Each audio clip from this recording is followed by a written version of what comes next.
Questions and answers. Welcome to our May 5th live car shopping strategies. My name is Deshone. I'm known as Deshone the Auto Advisor.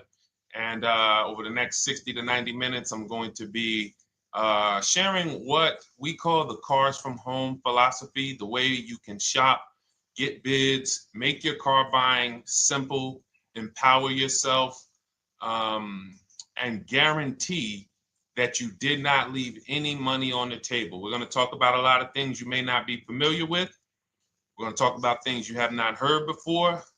We're going to tear back some mindsets that the car business has programmed in us for their profit. And we're going to tear down those mindsets because they're costing us thousands and they're making the greediest dealers in this country thousands of dollars.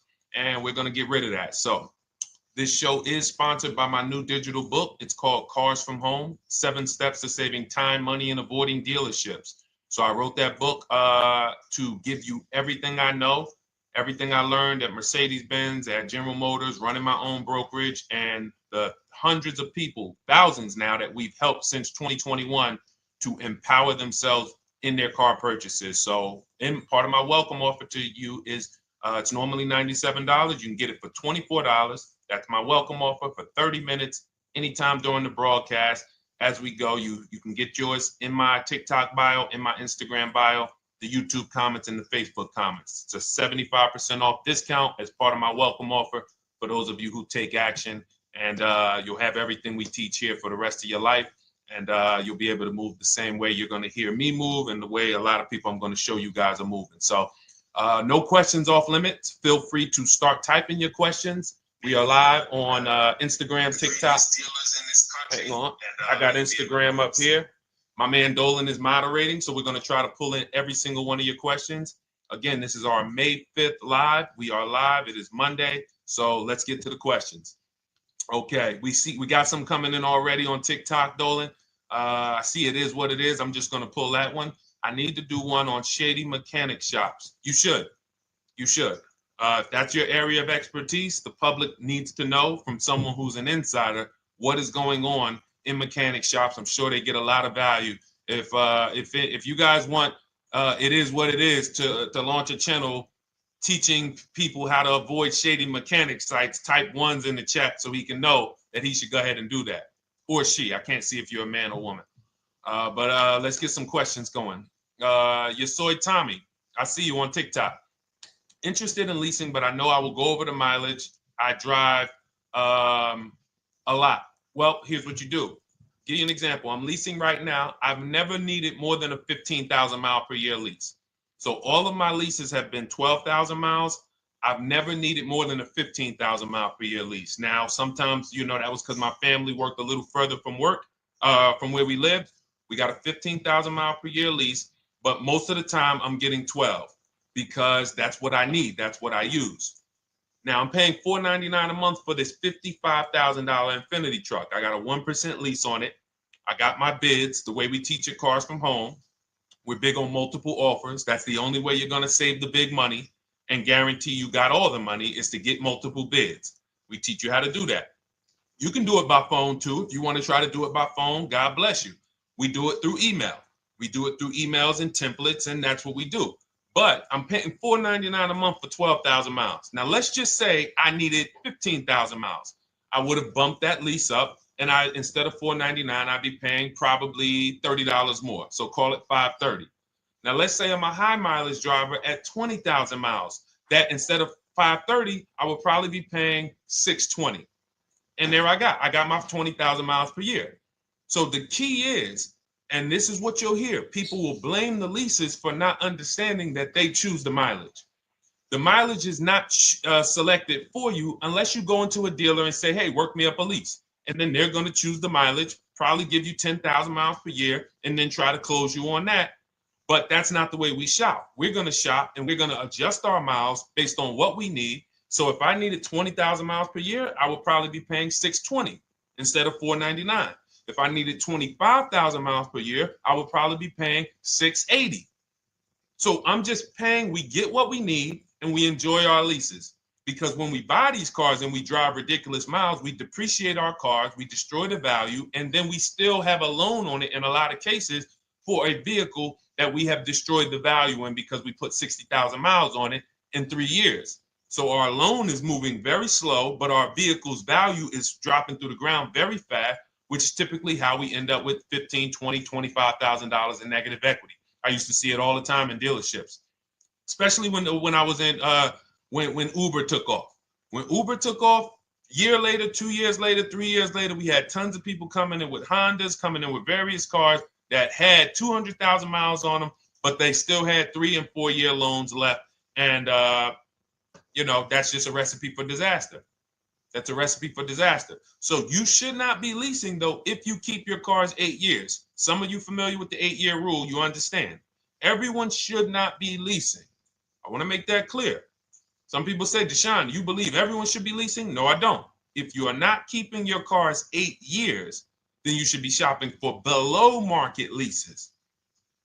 Don't forget those 2 words, below market leases. Because if you're paying what everyone else is paying for their leases, it's not going to make sense. Some of these strategies are not going to make sense.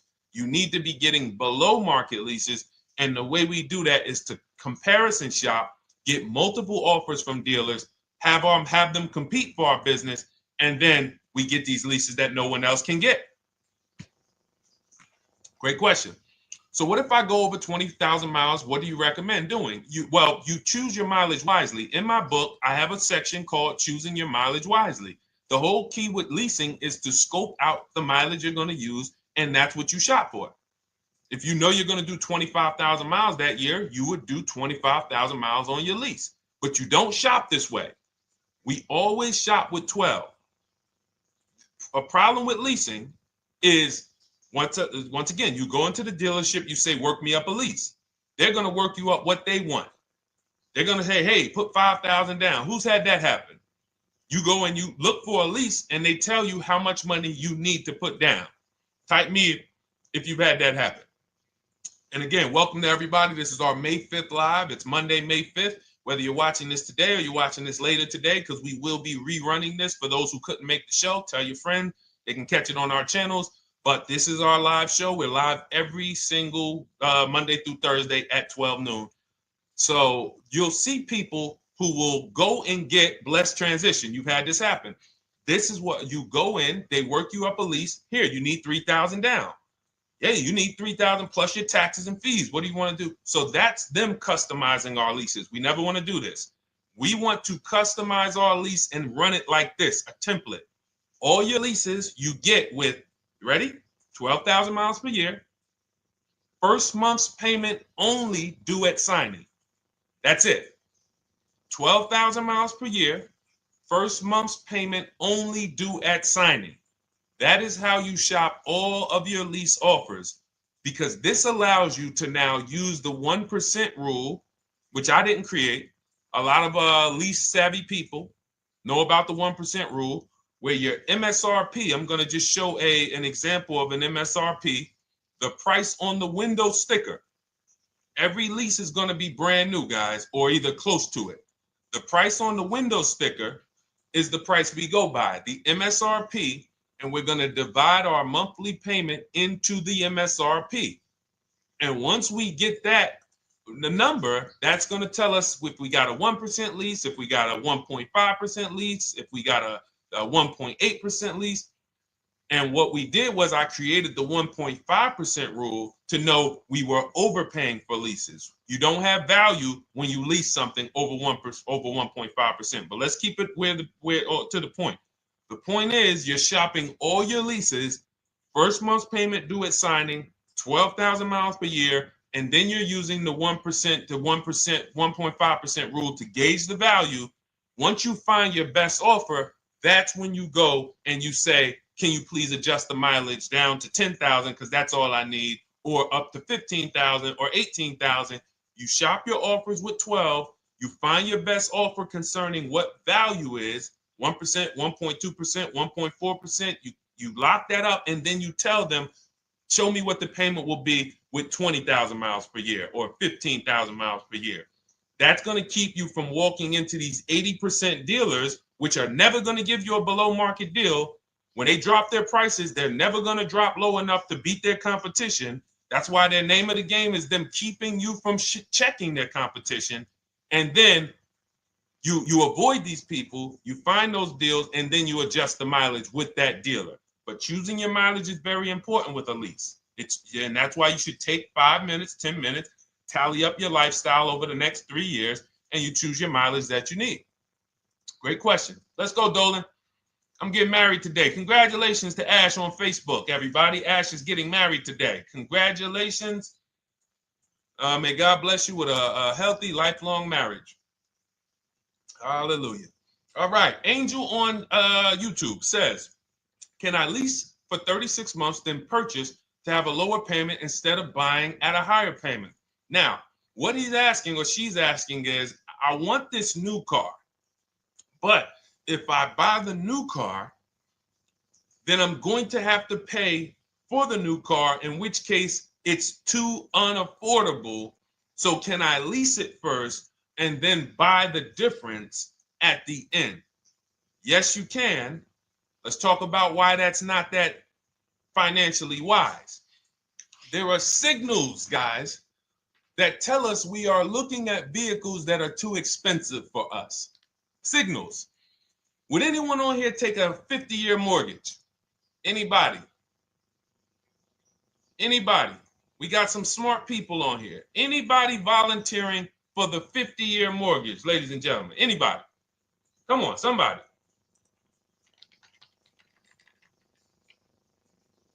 No, why not? Why not? Why is everybody saying no to the 50-year mortgage? Because we know it's ingrained in us that a 50-year mortgage on a house means we can't afford that house, right? Same thing with cars. There's signals. And so when we cannot finance a brand new car and it's affordable, what should we be doing? We should be going to get a pre-owned car. That's what we should be doing. So some of you have the luxury where you could afford both a new version of the car you want, and you can afford a pre-owned version, of course. So you might say, Deshone, I could afford both. I want this car, but I could afford, which one should I get, new or pre-owned? Thank you to the new gifter, Jeffrey Jones. Welcome. The Black King. Thank you so much. Gifter badges. Appreciate everyone who supports this broadcast. Thank you so much. You helped me to keep this information going. So what you're saying is, I could afford both. Which one should I get? In that case, it's a matter of your values. Do you want a brand new car? You want to treat yourself? You only get it every 10 years. So it's like, hey, I only get a new car every 10 years. I'm going to treat myself to a brand new one. Curtis Thomas, thank you for sharing. Or you might say, you know what? I want to go to value play. Even though I could afford a new one, I want to knock 20, 30, 40% off the price, and I want to get me a pre-owned version. So that's the people who could afford both. Some of you, you're like Angel, who like, I want this car, but I can't afford it new. In which case you go pre-owned, because you don't want to you don't want to lease a car 3 years, even if you get a below market lease deal, great lease payment, turn around and buy the difference, because you're typically going to need a 5 or 6 year loan for the difference. Once you get that 5 or 6 year loan, you add that to your 3 years that you leased the car, and you got 8 to 9 years of payments on the exact same car. 8 to 9 years of payments on the same car. This does not make financial sense to pay that long on a car. This is, you can't reach the reward stage where the car is paid off and you're putting money to the side for maintenance and repairs. You know, you got a paid off car, because the goal with purchasing is to get to that long-term ownership where the car is paid off. I don't owe anything on it. You know, I got a couple $100 I put to the side for maintenance and upkeep, but that's all. That car is paid off. I can keep that thing for 15 years. I can pass it down to my son, my daughter. We got an extra car in the family. That is the value of purchasing. So if you have a payment for 8 years on a car, you don't get to that stage. So that's why before I would ever recommend someone lease and then purchase the balance, I would recommend someone purchase a quality pre-owned car and get it at a below market price. Okay, does that make sense? Okay, everything that we're talking about, guys, is in my new digital book. It's called Cars from Home, 7 Steps to Saving Time, Money, and Avoiding Dealerships. Has everything we teach, because the name of the game is learning how to structure your deals. When should I lease? When should I purchase? And then once you have your structure, getting bids on everything to make sure you don't leave any money on the table. When you get bids on everything, you're never going to lose any money on your trade-in, because you didn't just get one offer on your trade-in, you got bids. You're never going to overpay for your interest rate, because you didn't get one offer on your loan, you got bids. You're never going to overpay for the new car or the used car you're buying, because you didn't get one offer on it, you got bids. And that empowers you to control the transaction. That is what we teach. That's in my new digital book, step by step. You can get your copy for 75% off, normally $97, but it's part of our welcome offer for 30 minutes. You got it in my TikTok bio, Instagram bio, YouTube comments, or the Facebook comments for $24. Okay, enjoy it, use it. All right, let's keep it going. I need to buy a car. I want to know how to buy the advertised new the new SUV vehicle for under $10,000 or even under $20,000. I don't really understand the question. Let me read it again. I need to buy a car, and I want to know how to buy the advertised new vehicle for under $10,000 or even under $20,000. Are you saying that's the discount you're looking for, or are you saying that is my budget? Please let me know. I don't quite understand. Go ahead to the next one, Dolan.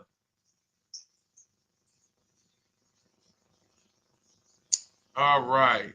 If the Carfax report only has service maintenance, is it okay to purchase? Okay, so all right, this is a great question, guys. This is about used cars. Who's going to be shopping for a used car in the next year? Type the letter U. Type the letter U if you're going to be shopping for a used car in the next year. And for those who just joined, this is our Monday, May 5th, live car shopping strategies. So we are live every Monday through Thursday at 12.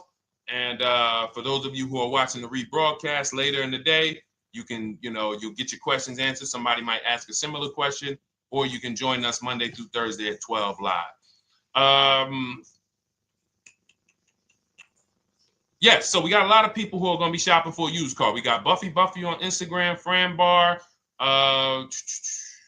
Who else? A lot of people not buying? Okay. Instagram, the only people buying used cars? Okay, well, let's talk to you guys. Listen, so here's when you're looking at a used car, what you're focused on is first the service record. First the title history. What is the title history? That means, is it a salvage car? Is it a frame damage car? Is it a now, well, let's start first. Where do we find these cars? Let's start there. We're not going to lots. We're not stumbling onto people's lots. That's what they want. We do not want to go through our neighborhoods looking for used cars. Anybody who does not have a used car on a website, they're trying to take advantage of you, because that is unadvertised, that they don't want to be where the competition is. That is not the way we're going to move. And for years, it was like that. You drive past a dealership on the weekend, you see hey, oh, look, they got this nice yellow car, a nice big red car outside, and you just pull right in. That's 2005 stuff. Now, every used car, we need to be able to compare it to the whole market, which means we need to see it on a website, on a marketplace. So we're opening up, this is called my multiple marketplace strategy. We are opening up, and some of you are going to need a pen if you're going to really, or unless you're going to watch the rebroadcast, because I'm running stuff past you that, you're trying to buy a $30,000, $50,000, $100,000 car. We're not talking about how you're going to get a couple things from Amazon and, set up a little home studio for $2,000. We're talking about the second most expensive purchase most of you are going to make. So it's understand that you're going to need to focus in order to get the most out of what we're talking about. So we're going to go to the marketplaces. The marketplaces are Carvana. They sell their own inventory. CarMax, they sell their own used car inventory. Driveway, they sell their own used car inventory. We're going to go to now dealerships. AutoNation, they sell other people's, they sell their own. They buy and they relist it on their website. But then you have Car Gurus, you have Carfax, you have Kelly's Blue Book, no, not Kelly's Blue Book. You have Auto Trader, Car Gurus. So we're going to all these marketplaces, we open them right up in one tab. So now what we're doing is we're putting in our criteria, and what we want to do, we want to go 100 miles out. Even if you're not willing to drive 100 miles out, you want to see what the whole market looks like within 100 miles. So now, if you know what you can afford, then you can put in your price criteria.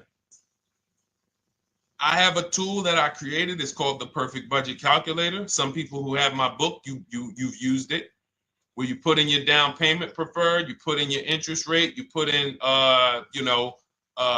any equity from your old car, and it tells you, because what you tend to miss is the fees. That's what you tend to miss. So if you're not using this calculator that we created, you want to add another $2,000 or so, because you got to factor in the fees in that budget. Some of you go out and say, man, I think I could afford $30,000. Then when you find your car, they bump you up to $33,000 because you didn't factor in the taxes and fees. So this calculator does it for you in my book, and everything we use the Perfect Budget Calculator. But if you're not using it, just estimate another, a little higher. Now you put all of that into the marketplaces. Now you're looking for what the inventory is. Now, here's the reason why you must open up all these marketplaces. First reason, they have different cars on them. Carvana and CarMax has different cars than Car Gurus, Cars.com, Auto Trader. There's different cars on them. Another reason we need to open it up is because sometimes you'll see one car here on Car Gurus for $31,000, and then you'll see that on Auto Trader, they marked it down $2,000, it's $29,000. And you're like, wait, why the heck is it lower? This is the same car. Well, it could be because this marketplace got the notification first to lower the price, and maybe this one takes a little longer to see that, oh, maybe that takes 24 hours before their updates take effect. So that's why you want to open up all these marketplaces. Now you're narrowing this down first based on your color choices, what options you want, your models, and now we're starting to narrow this thing down. So we're narrowing it down. Now we start to look at the history of these cars. This is the best way to start narrowing down your used car search.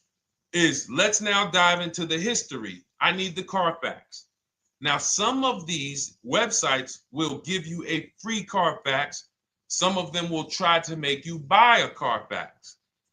Now, I'm going to give you one of the secret strategies that we've been using for years in my book, and I'll tell you it right now. It is how we get free Carfaxes, because when we get to most vehicles, you guys, for those of you who are just meeting me, I worked in Mercedes-Benz for 5 years and General Motors for 5 years, and I ran my own brokerage. I started it in 2016, and I ran that while I worked at the car dealership.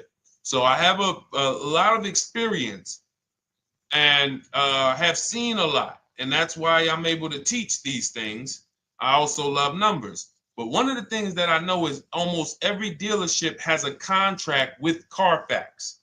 So every dealership, we pay Carfax already. So what we're able to do is when we list our inventory on our websites, we're able to list the Carfax with it. We're able to provide that free of charge. But when we pay Auto Trader or Cars.com or Car Gurus, we are not able to actually push our Carfax to that marketplace. But if you come to our website and you find the vehicle on our website, most times you will find the Carfax for free. That is what we have been doing for years. So that now we have the Carfax, because the Carfax is the only way we can see those service records right now, because we've already narrowed it down based on, first thing we're doing is we're looking at title history, frame damage, salvage title, rebuilt title, total loss. That's the type of vehicle. The next thing we're doing to narrow it down, which is where many of you get in trouble, is you're looking at the service records. Skipping service records, buying used cars without seeing service records is disaster.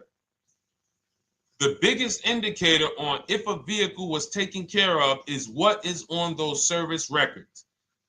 And if you can't see those service records, then I would not buy the car.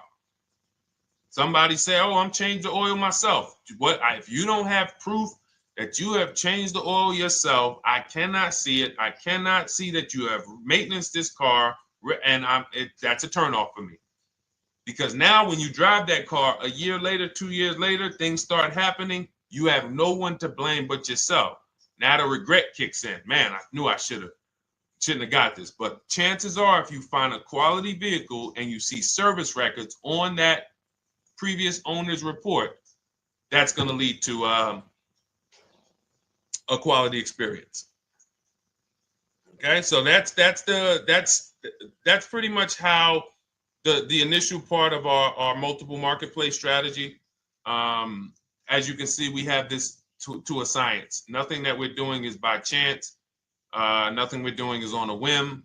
That is it. But let's go to some more questions. And I think the biggest thing I want everyone to understand so far is that we don't wing anything in this process. There's nothing, everything that I'm teaching you is going to be out of our systems. Now, some of you have different learning styles. So let's address this. Again, welcome to our May 5th, Monday, May 5th live. We're live Monday through Thursdays at 12 noon.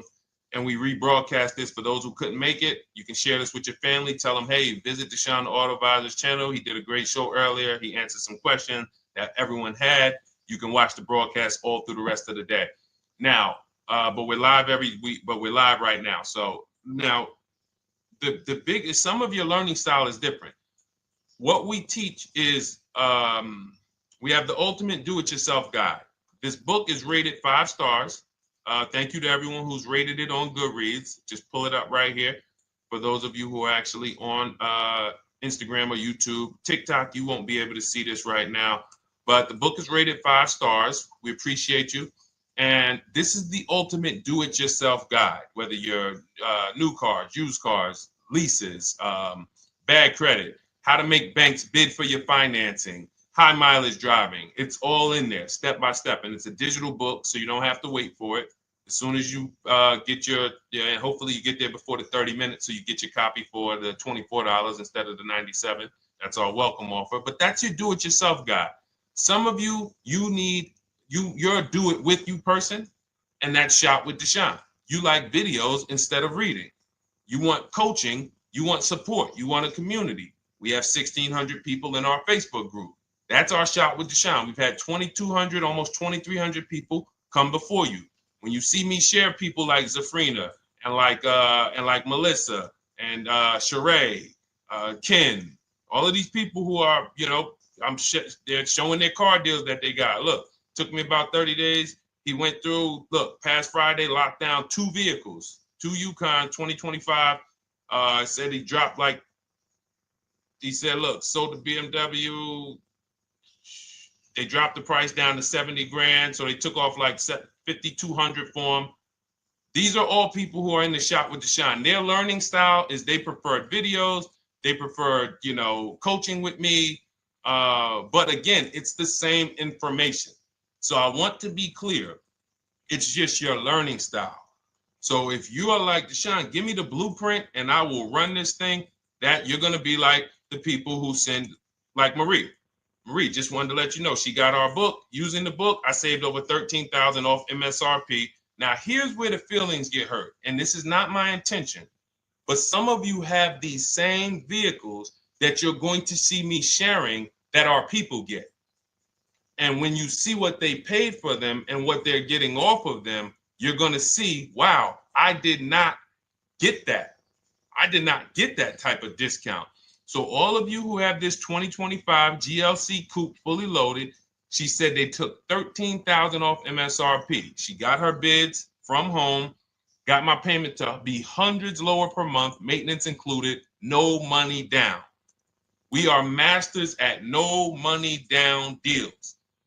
You should not be putting money into these cars unless you intend to keep them for 10 years and you got a great price already. You got a huge discount already. You should not be putting money into these cars. I have never done more than $1,500 out of my pocket for any lease. And when my car that I bought, I put money down on that because I bought it to keep it. But everything else, we are shopping with no money down. So you're going to see that a lot. So again, depending on your learning style, you can head to my bios and to the comment sections, open the Cars from Home Toolkit, Shop with Deshone might be right for you. I don't care how you get the information as long as you are saving the money. I don't care. If you could do it with a $24 book, do it with the book. I would rather you say, man, this guy Deshone helped me. I bought his book. I got it on the sale because he did the welcome offer for $24. And man, I done got 4, 5, 6 cars using this thing. And all I paid was $24.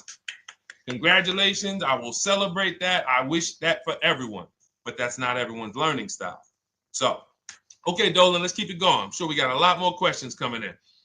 Molly from Facebook, great to see you. Needed to be here. Well, I'm glad. I just ordered a new vehicle last week, expected to arrive in 3 months. I need a breakdown of how to get out if the options they want, get out of the options they want to the MSRP. Well, first of all, what you want to do is you want to get bids now. You do not want to wait. For those of you, she's ordered a car. She's scheduled to be here in 3 months, and she has not locked in her pricing. Now, the reason when we order a car, we are always getting our bids first because the closer your car comes to arrival, the less leverage you have. They know once that car comes in there, she's been waiting for 3 months. She is not going to want to walk away from this car. She is not going to want to do this all over again. And they're going to probably take a shot and say, or if you look for a discount at that point, you probably are going to be like, no, I'm sorry, we can't give it to you. So what we're going to do is we have to now send that request out. Now, there's 2 ways for you guys to do this, whether you're leasing or purchasing new cars. 2 ways for you to do this. You can do it your way, which is calling around. Calling around, not going into dealers, calling around, ask for sales managers, try to get yourself at least 5 offers. Because the only way you're going to see how overpriced the offers are is to actually get multiple offers. So I'll give you an example. I'm showing you guys on the screen what a market report looks like. So we also have a division. We shop for people's new cars and their leases if they have good credit. So when you see, oh, I tried to pull it up. It's not loading. So what you're going to see, and some of you who've used our stuff, you can testify to this. There is a huge spread between the best price and the worst price. Huge spread. So in order for you to know you actually got the best price, you need to see 4 other offers that are higher. I'm going to say that again. Thank you to all the gifters on TikTok. Thank you, Jeffrey Jones. Appreciate it. You need to see other offers that are higher. So let's go back to my car. This dealer who won the bid for my Infinity truck saved me over $8,000. Now, he said to me when I was making the deal with him, he said he knew that I was not going to find a better offer because he had used a special coupon he had to apply towards the deal. He needed the deal that month, and that's why he won the bid. So he's able to take off $8,000. If I was purchasing, I would have got $8,000 off the price.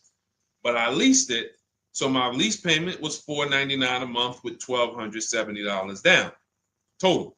And $1,270, $499 of that was my first payment. So every other offer that I got, $560, $605, $640, $700, $750. That's how you know you did it right. If you don't have a bunch of the 80%, we call them. This is the 80%. Some of you've heard me say we don't negotiate with dealers with fake fees. It's a losing battle because even when they take off all the fees, they're still super high. I'm going back and forth by email. So if you're using what we teach, you're taking minutes out of your day. You're going back and forth with email. We close deals in 60 to 90 minutes. I'm not inviting anyone to car college. 60 to 90 minutes of emails back and forth. Next thing you know, we're closing a deal. But you're going to see, even after back and forth and telling the dealers through email, you can do it by phone. Hey, I'm shopping other dealers. Please make me your best offer. I have all the templates written. So when you're using our stuff, you don't even have to wonder what you're going to say. You just copy and paste our template. But even after that, you're going to see, wait, these people are still giving me super high prices, even though I told them I'm shopping, even though I told them I'm serious, I could buy the car right now, even though I gave them every single thing I need to give them to get an offer, they're still $150 a month higher than my best offer. That's going to prove to you that they are the 80%. They are not coming down. When they say this is our best deal to their customers walking inside, they're not lying. It is their best deal. It is not the best deal. It is their best deal. Their competition's best deal will blow their best deal away. And the only way you do that is by getting bids. So that's what you need to do, Molly. Take exactly what you're looking for. If you want to call around, call some sales managers and say, hey, listen, this is what I'm looking for. I put in an order, but I'm not dead set on the price yet. Haven't really gotten, I want someone to lock in a price for me. And hopefully you're purchasing, because if you're leasing, it's tough, because once that lease comes in, you do not know what the lease program is going to be. So if the lease program is bad, then you could find yourself jammed up. Now, here's what we try to do to prevent that. It's not always possible. Here's what we try to do. Once you have found the best dealer who's won the bid, now what you're going to do is say, based on this price that you're selling me the car for, can you give me a lease estimate now? So let's say I'm ordering this Infiniti. I shop around, I find a dealer who says, all right, Deshone, I'll place the order. I'll take $6,000 off list price for you if you do the business with me. Perfect. Can you give me a lease quote based on that now? I know this is not the vehicle. My vehicle's coming, but can I get some type of an estimate of what it would be? And then I look at that, and if it's affordable, now I place my order. But I'm not placing an order for a lease blind, not knowing what my payment's going to be when that car gets here. Okay? Does that make sense? I know I may be typing. This is heavy. That's why I told you guys, when you're here with us in car buying, below market car buying strategies, this is like short 60 to 90 minute master classes. This is not lives where I'm showing you how to make macaroni and cheese and turkey and like, okay, yeah, you got your music playing in the background. Hey, listen, all right, what I need? Oh, hand me the Sazon. No, you could do multiple things. This is heavy finance talk for 60 to 90 minutes, and it will change your life. And I just saw my girl, Lisa. Lisa, good to see you. Lisa's been, she's been learning from us and rocking with Cars from Home. Let me see. I'm glad you clarified, even if no money down on the lease, you still really have to give them the first month's amount. Yes, I don't know what I'm going to do yet, buy or lease. No matter, I'm learning lots and sharing with my peeps. Thank you, Lisa. Thank you. Now, technically, you don't have to give them the first month's payment either.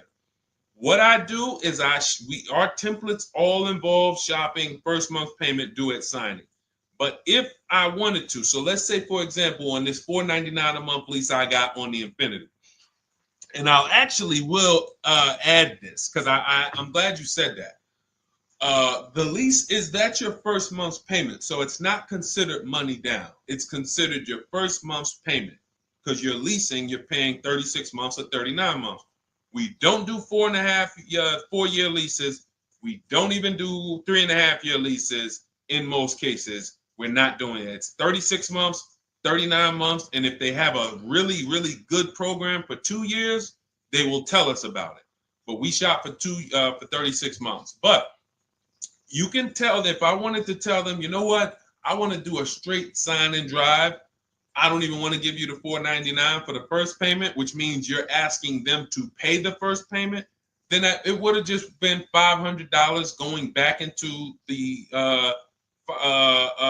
cap cost, which would raise the payment probably with interest and taxes, maybe 15, 17 bucks, something like that.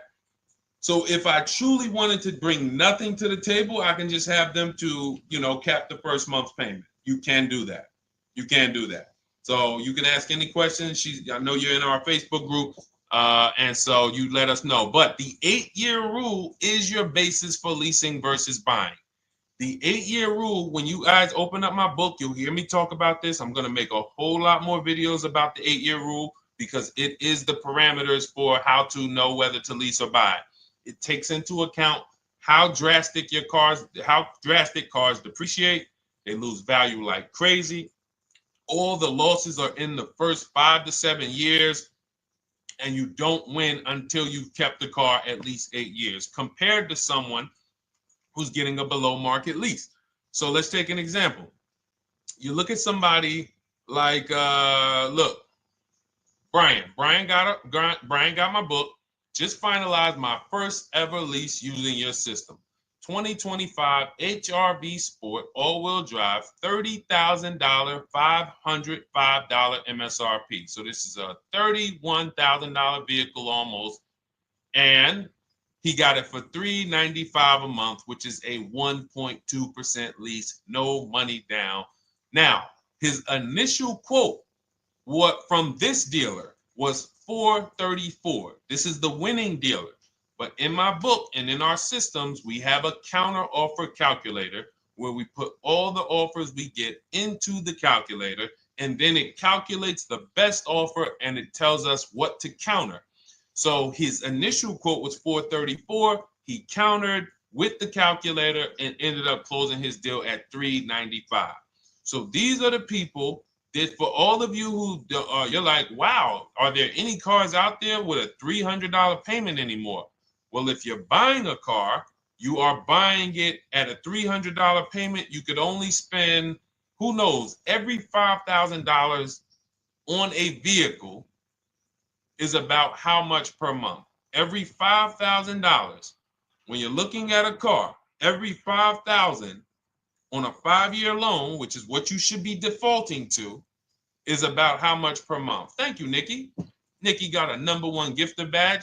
And I don't really know what all of that stuff means, but I definitely appreciate it. The Black King, thank you so much. I just know it means you guys support the show. So I appreciate it. So who knows? Every Nucci Graham is and I wanna Nucci Graham will address you next, because as soon as you get your book, on the thank you page it says, "Thank you for your purchase. Click below to open your book." So we'll address that shortly. But okay, thank you, Lisa. Yes, every $5,000, and Nikki, $100. So this keeps you in the safe zone. When you are looking for how much loan I'm going to take, you are looking and saying, every $5,000 is going to cost me roughly $100 per month. So if I want to spend $400, then my loan needs to be about $20,000, which means I'm looking at this car. If I'm going to buy it for $23,000 plus fees, and I want to be at $400, I'm going to have to come up with some more money down, because I need to get my payment here. I need a $20,000 loan.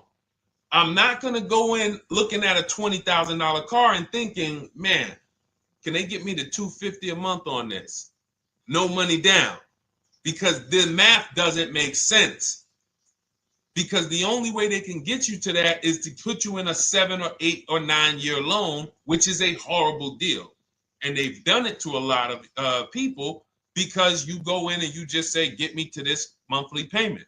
And they're like, well, you didn't say how long.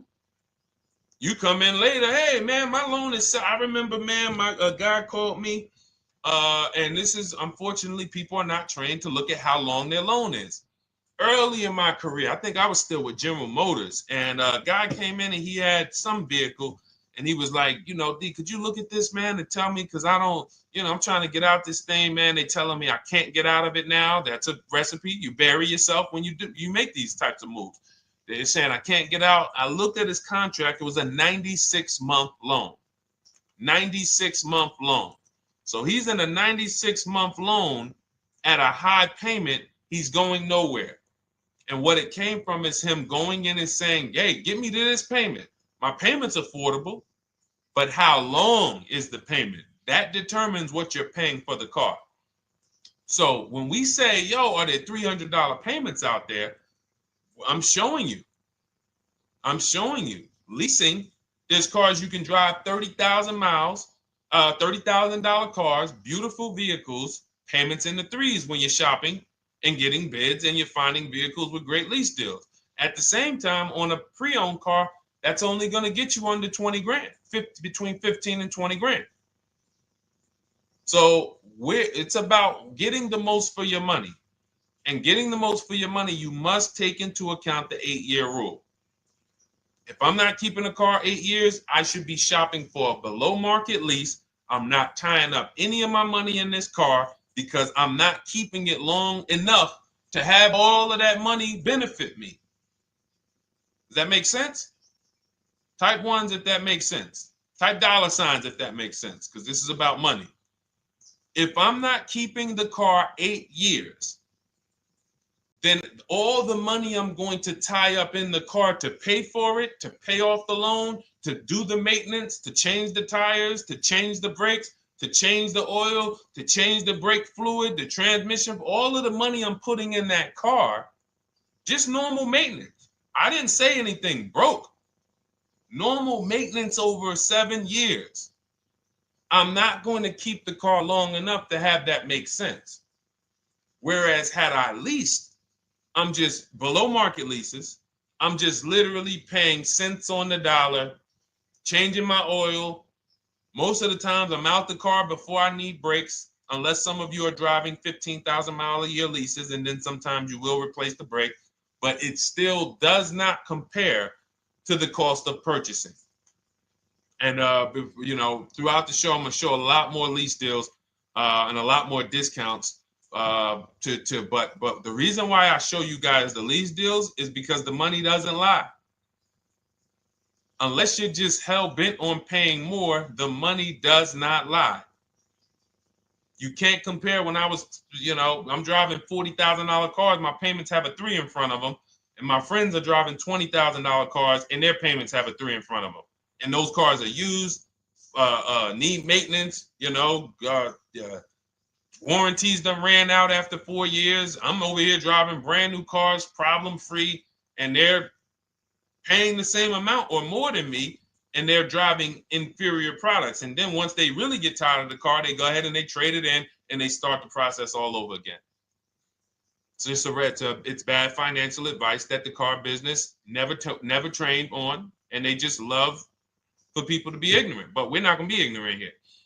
All right, Dolan, let's keep it going. By the way, all of you who just joined, this is our Monday, May 5th live. We are live every Monday through Thursday at noon. So for those of you who may be watching the rebroadcast, we rebroadcast the show all through the day. So for those who missed the show, you can either, or some of you want to tell your friends, oh, hey, you're shopping for a car, go watch this show. And we'll rebroadcast this show all through the day. And we rebroadcast all the episodes through the weekend. So for those of you who didn't have time, you're like, man, I want to catch up on all the shows, all the questions that were asked. We'll rebroadcast those through the weekend. But we are live every Monday through Thursday between 12 and usually 1:30. You can have your friends and family tap in. You can bring your questions, and we try to get to as many as we can. All right, Dolan, let's keep it moving. Let's get to some more. What are the companies for loans? Well, there's a lot of them. First thing you want to do is, so we teach something called the bank bidding war. This is a question, because here's my question to you guys. Where do you get your car loans from? Here's my question to you. And I'm going to tell you how we should change the answer, because I know what some of your answers are going to be. Where do you get your car loan from? Some of you are going to say my bank. Some of you are going to say the credit union. Some of you are going to say the dealership. But all of those are not the answers we want to go with anymore. Here's the answer. You got it, Nikki. I love Nikki. Whoever gives me the best rate. That is going to be the answer moving forward. If you're using what we're teaching, that's your answer. Whoever gives me the best rate. What, in other words, whoever wins the bid. So what we're doing is we are not just going to our credit union and having them run our credit, give us a rate, and now we going out and we're shopping with a check in hand and we're shopping with our back against the wall because the bank says, well, hey, you know, your pre-approval expires May 17th, so you hurry up and find a car or you're going to have to come back and run your credit again. Now we're over here and our bank is putting our back against the wall. That's ridiculous. So what we do is we use what you should do is you should look at the average interest rate. If you have average credit, look at the average interest rate, and then you use that to budget. Again, I have a calculator that we invented. It's a proprietary calculator. You can't find it on Google. It's in my book. It's in our course, Shop with Deshone, in our checklist, our video checklist.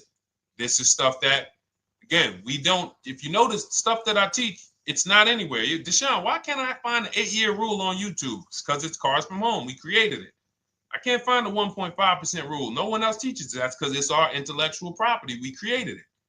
I don't mind people saying it, but they need to understand we didn't find this stuff. We created the stuff. So calculators, we invented them. So this calculator you take this interest rate, but even if you want to use a standard payment estimator calculator, you can take just what I said. Remember, add a little bit more for the fees, because that's what you're not taking into account. The fees, the taxes, and that's where we get in trouble. My calculator, our perfect budget calculator, does that for you. So now you want to look at the average interest rate. Type in average rates for cars. Use that for your budget, just so you can know about how much car I can go and get. So between what I told you about the $5,000 being $100 a month, and that last part about, adding a little bit more and using the average interest rate, you should have a good gauge on a range of car to go and shop for. Now, once you now shop your market, whether you're shopping new or whether you're shopping pre-owned, once you find no one's touched your credit till now. No one has touched your credit with a hard pull, especially not. We do not, in order for this to work, like what Nikki is saying, where you're only giving your business to the bank or credit union that gives you the lowest APR. In order for this to work and for you to be able to shop freely, no pressure, you need to make sure you don't let anyone run your credit with a hard pull before you find your best deal on a car. Soft credit pulls, estimates of budgeting, the way I just said. Now, you go out, you find your car, whether it takes you a week or a month or 3 months. Bang, I found my car now. You lock the car up, put it under contract, you leave your deposit. You never, ever. How soon when you get a car does the dealership want you to take it? I like asking questions like this because we can prove how predictable most of the car business is. How soon after you purchase a car does the dealership want you to take it? Thank you, Janae. Immediately. Now, the reason for that is, there's various reasons. There's various reasons. Right then and there, Molly, yes.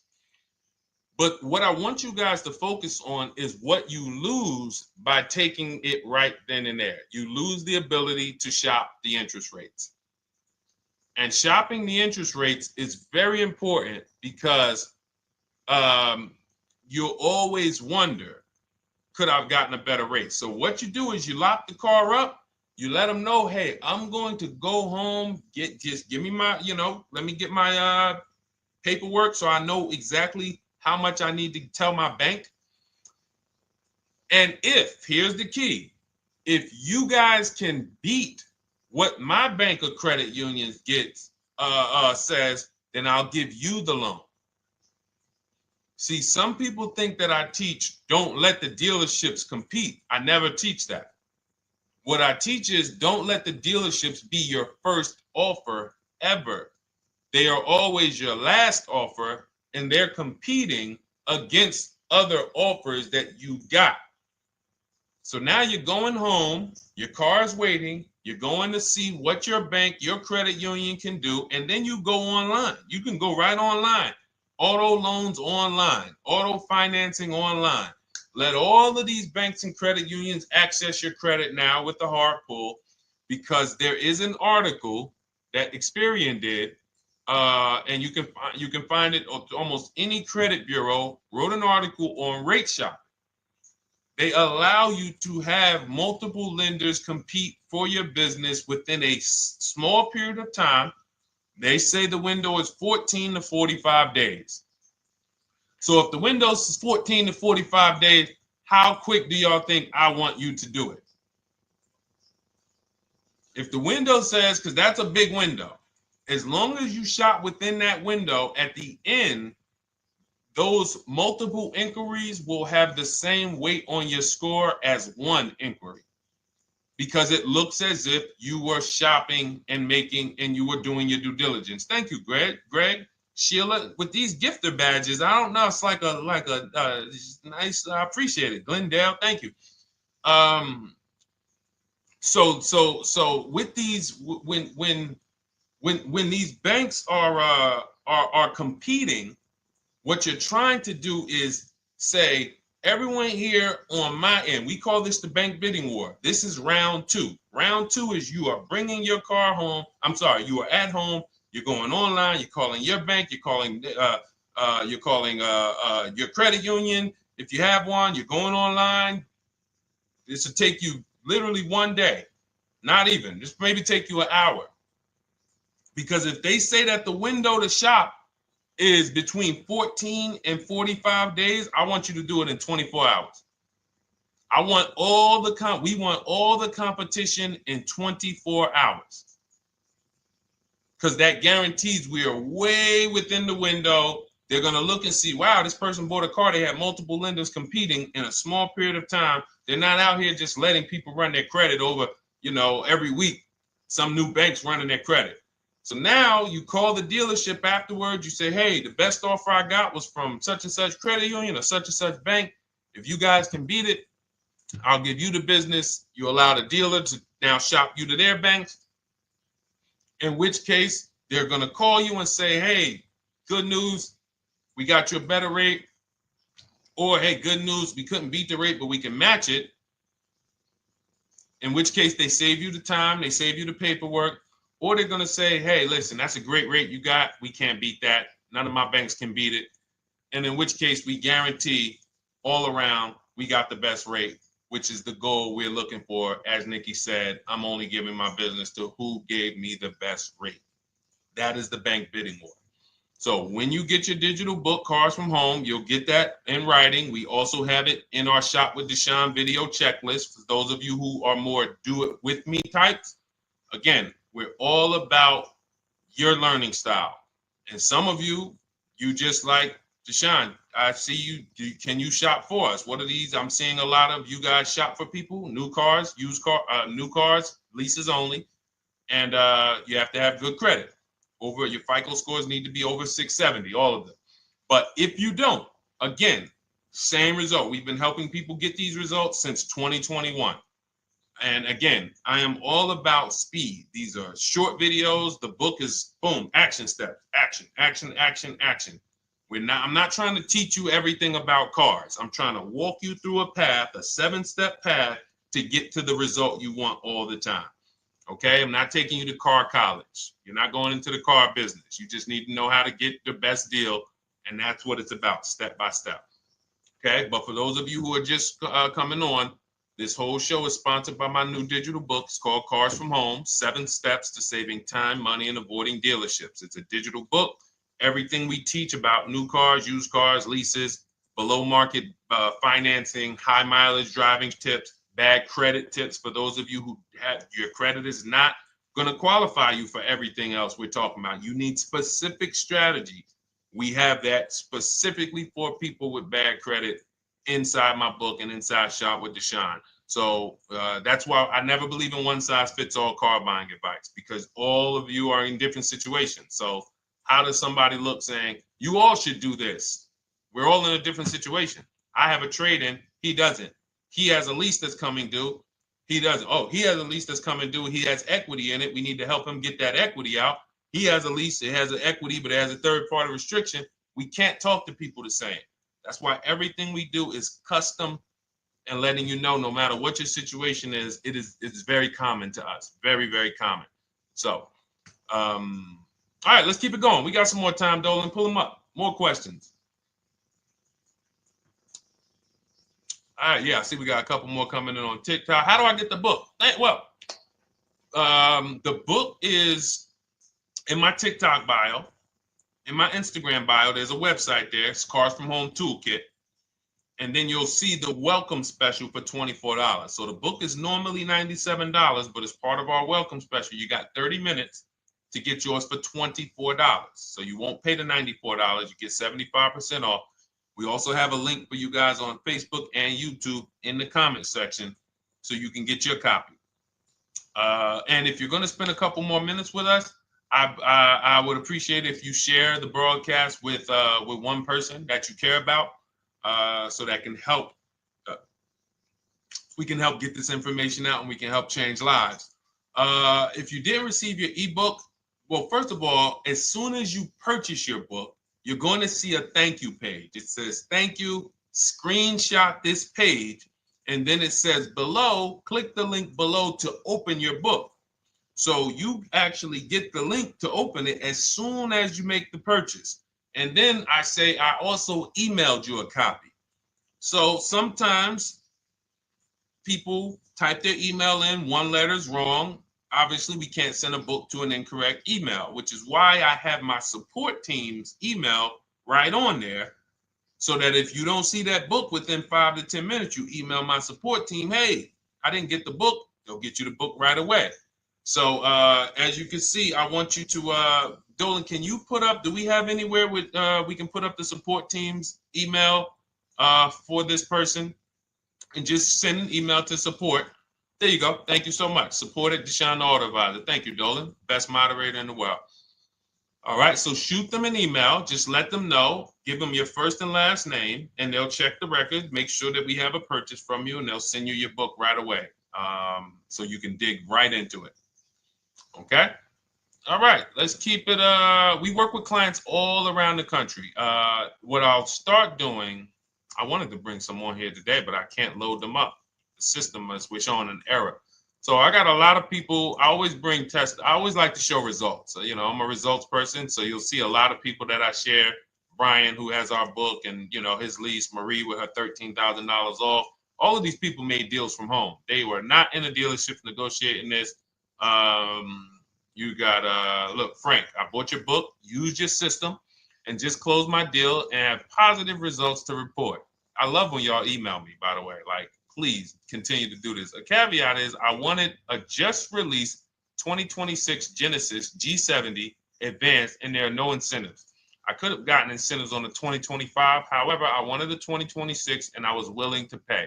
So even with high demand cars, even with cars that are rare, this is the situation. I reached out to 20 dealers and I received 9 offers for 36 months, 12,000 miles on a $58,000 MSRP.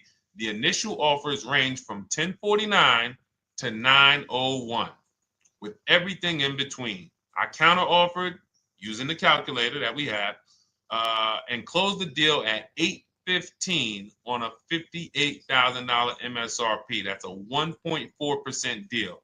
Now, mind you, that on a vehicle on a 2026 with no incentives, which means every bit of that was the dealer taking off money for him. He probably had to get at least $5-6 grand off to have that deal come in the 8s, when other dealers were quoting him 9 up to 10 and, you know, mid $1,000 range.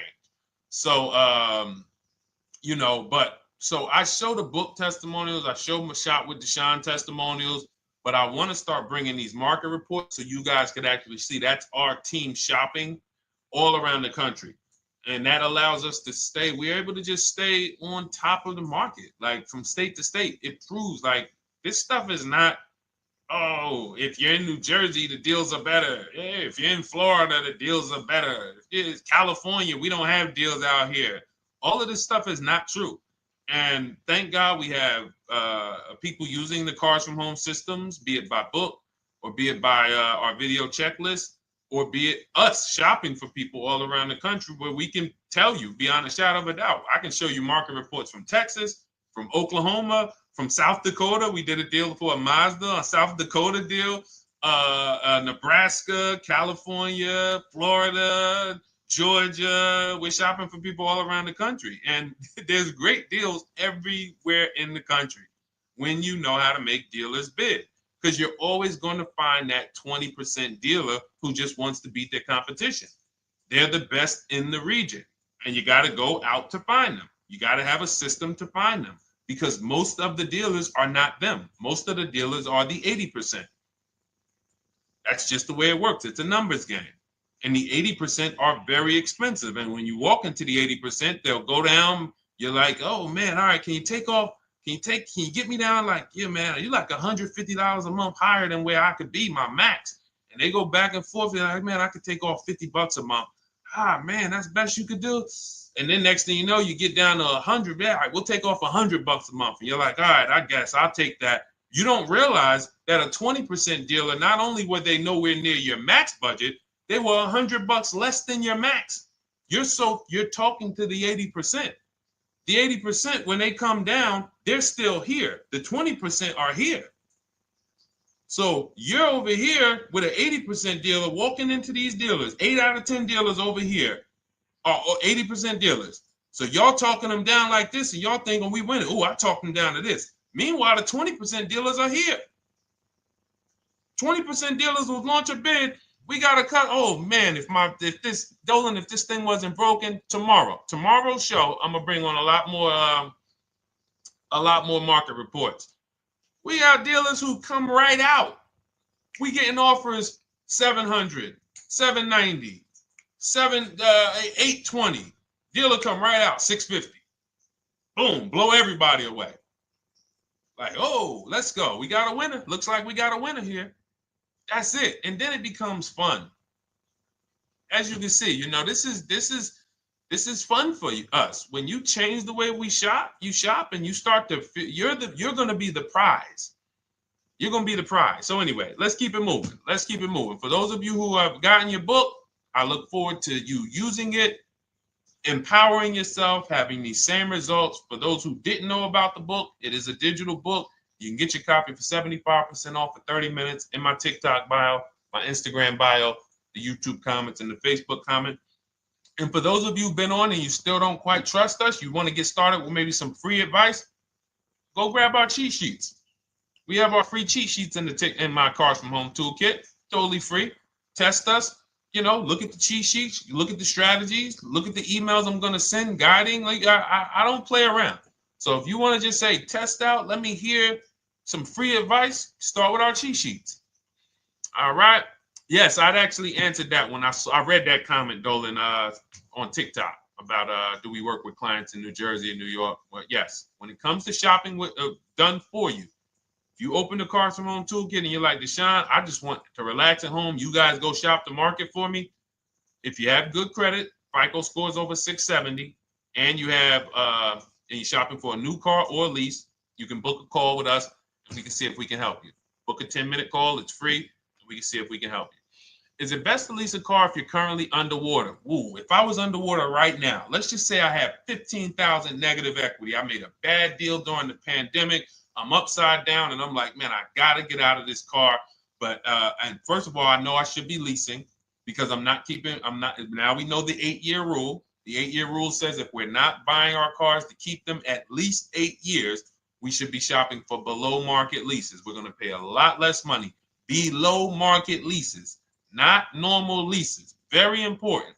So what I'm going to do is I'm going to actually right now look for an electric vehicle that I could lease because some electric vehicles right now, we're getting under 1%. We're getting 0.88% leases. We're getting 0.79% leases, because if you do your bidding, you're going to see. Now, again, if you want to call around for your multiple offers, you can do that. I'd rather you call around than to do what you've been doing. I'd rather you, with your new cars and your leases, call around before you walk. That's better than what you've been doing. But if you're like, Deshone, I don't want to talk. I don't want to wonder what I'm going to say. I just want to copy and paste. That's the Cars from Home way. Either way, you get your 5 offers, and you're going to see now, my best offer on this $40,000 electric car might be $320 a month. So I'm now driving a $40,000 car. If I didn't have my negative equity, then I would be driving it for $320. But now I got to bring this negative equity over. Now, the reason why you want to look at these electric cars for this is because if you try to bring a bunch of negative equity over, what ends up happening is you're now messing up the loan to value ratios, and the bank won't approve it. So you might go in and look at a $40,000 car, and now you bring this 15 grand of negative equity, and the bank is saying, we're not going to loan $55,000 on a $40,000 car. We're not doing that. So that's when they'll say, some of you may have heard this before, you have to put money down. They'll say, we can't get you approved unless you can put $3,000 down, $5,000 down. You have too much negative equity, and the bank is not going to approve it all. But when you get your bids on some of these electric cars, you're going to get $10,000, $15,000 off. And this is specifically what I would be looking for. I would be looking for the electric vehicle that when I get my bids, I'm saving 15 to 18 to 20 grand off. And if you guys don't think that's possible, you haven't been here for long. You know, this is Milligan. She bought her Mercedes EQE last year. She literally, MSRP of her car was $79,245. She got almost $30,000 off the vehicle. Almost $30,000 off the vehicle. $51,359 is her price. $79,000 vehicle. She got it after rebates, after discounts, after everything. $51,359. So you take a vehicle that you can get a huge amount of money off, then you bring your negative equity over. So now that payment goes from $320. Yes, it might go up to $575 or $600 even. But I know I'm in a nice car now. I'm in a brand new car, and after 3 years, I'm done with that negative equity. So that's what I would be doing. And if God forbid the car gets totaled while you're driving, you're out of the negative equity in a lease. So if I rolled that negative equity, 15 grand over to this car, now I'm driving it. Boom. All right, I got this electric car. I'm out of the negative equity. I got a good value. I'm in a $40,000 car. My payment is affordable. Now I'm driving. Oh, shoot, car gets totaled. I'm out. I can go get me another car now. I can go and get the same exact car, but I can get it for $320 now. So, you know, that actually is the reason why people commit insurance fraud and total their cars or get them stolen intentionally. But no, that's just something to keep in mind. Something to keep in mind. Because most of you, when you start leasing, you're going to see that was my reason for negative equity. That was my reason I kept having negative equity, is because I wasn't leasing. And that was the reason I was paying more money for cars than I should have, because I wasn't leasing. And again, the key is getting below market leases. You walk into a dealership and say, work me up a lease, you're not going to have these payments that, you know, we're talking about here. It has to be below market leases. That comes through multiple offers.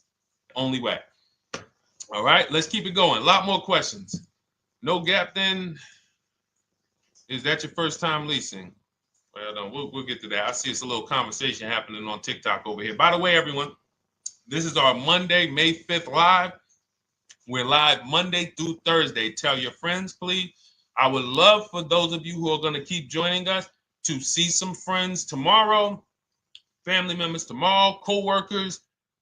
When you are at work, when you're talking to people, if they say they're car shopping, I would love for you to invite them to our live shows Monday through Thursday at 12. And if they couldn't make the show, we will rebroadcast each episode for the rest of the day. So after today, after we end the show, if you guys want to refresh on some things or you want to whatever, you want to send people, we will rebroadcast this episode for the rest of the day. And then on the weekends, we put together a weekly compilation. We broadcast them all just for the people who couldn't make the live shows. But every Monday through Thursday, we are here. And yes, happy Cinco de Mayo to you too, Nikki, and to everyone who celebrates.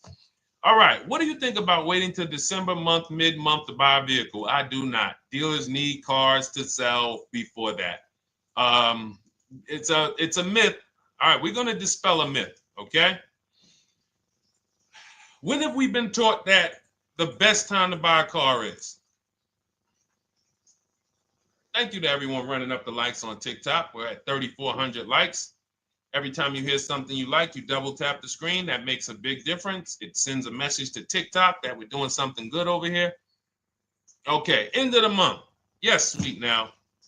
End of the month. So we're gonna peel, like I told you guys when we started the broadcast, right? We are gonna, yes, Molly, last day of the month, right? So this is what we have been taught. Last day of the month, come on in. That's where your deals are, right? Let's look at this logically. As a former car salesperson, the times where where I saw the dealer or myself being the most desperate was the times where we did not have a lot of customers. Sometimes you look up, it's the 10th of the month. They call us into a sales meeting. They say, hey, guys, we got to sell 200 new cars this month. We are only at 40. We are way behind. We are tracking way behind. Call anyone you know who's a real customer. We are entertaining every reasonable offer. Now, you've been taught there's a group of people that we know are coming at the end of the month. There's a group of people that we know that last weekend they're going to rush. But there's no desperation there from us because we know they're coming. So we look and say, I'm much more desperate at various times throughout the month than I will be at the end of the month. Because think about it. Every time you go into the dealership at the end of the month, is it dead or busy? You go into the dealership most of the time at the end of the month, is it dead or busy?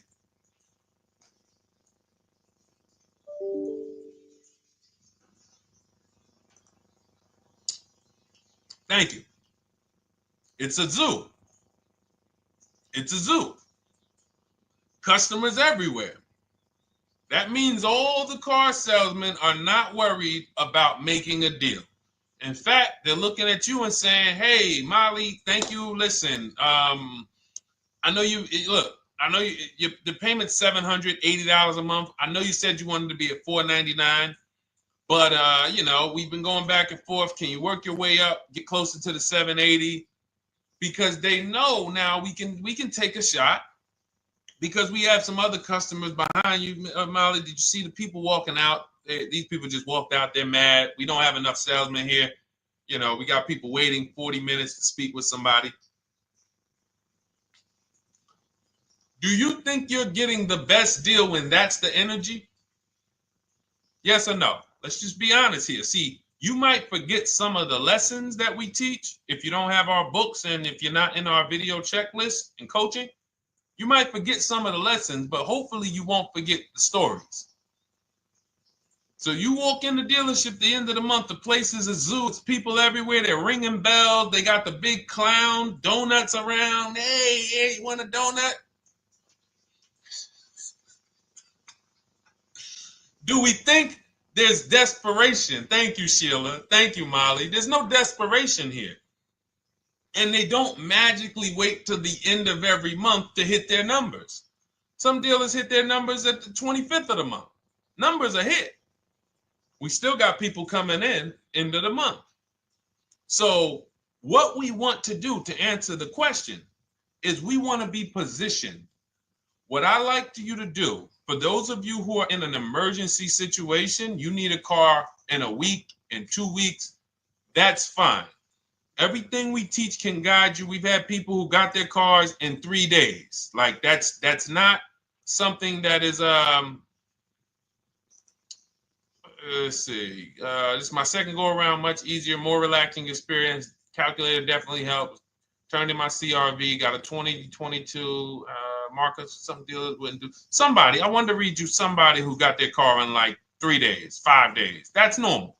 Again, like I said, we're not taking you to car college here. Like you know, our step-by-step programs can get you to your cars in less than a week, 90 minutes.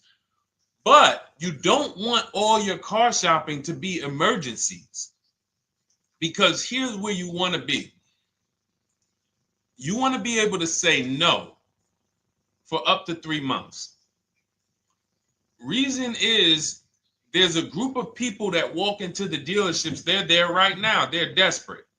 They're giving off desperate energy. They can't say no.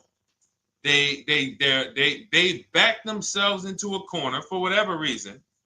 If their leases are up, maybe they don't know you can get an extension. If your lease is up this month, you can call. You can get yourself an extension for 1 month. Some leases will be extended up to 3 months, up to 6 months. Those of you who have cars and you're like, Deshone, I'm shopping for a new car, but I don't need it.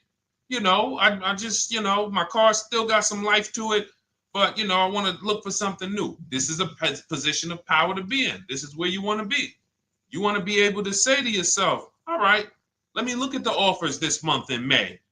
All right, I'm going to follow up next month because the offers change. The used car market changes. The lease prices change. The dealer desperation, it changes. I'm not letting tariffs push me into doing something and making a bad deal. I'm not doing it. I'm not worried about tariffs coming, because there's going to be deals no matter what. If the prices of the new cars go up, what happens to the prices of our used cars that we're going to be selling?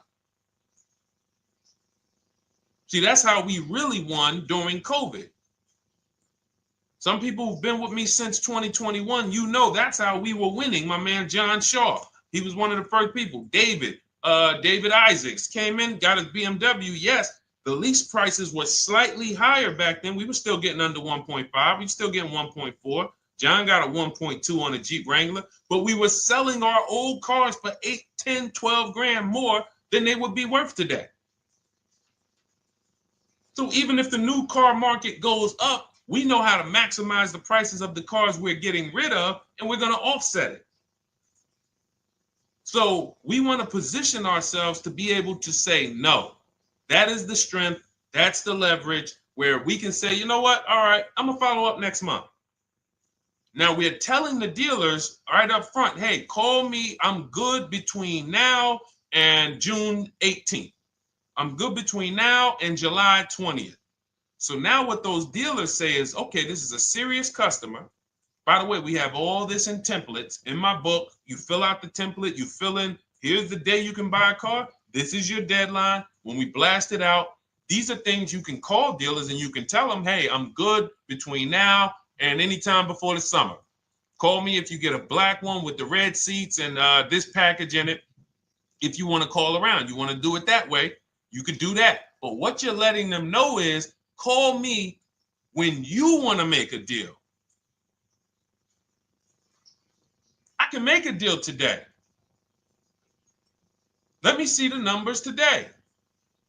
Great. All right. If sometimes you'll see that a car is a little bit out of the range we want it to be in, you might say, man, I'm looking for it to be around, 505. This thing's coming in about 550. Okay, maybe I'll check next month, see if the program gets better. You might say, all right, dealers are saying to some of you shopping for cars that maybe every dealer is not going to have it. When you reach out to the dealers, only 5, 6 dealers have it. But they say, hey, I got something coming in May. I got something coming end of May, June. Is that good for you?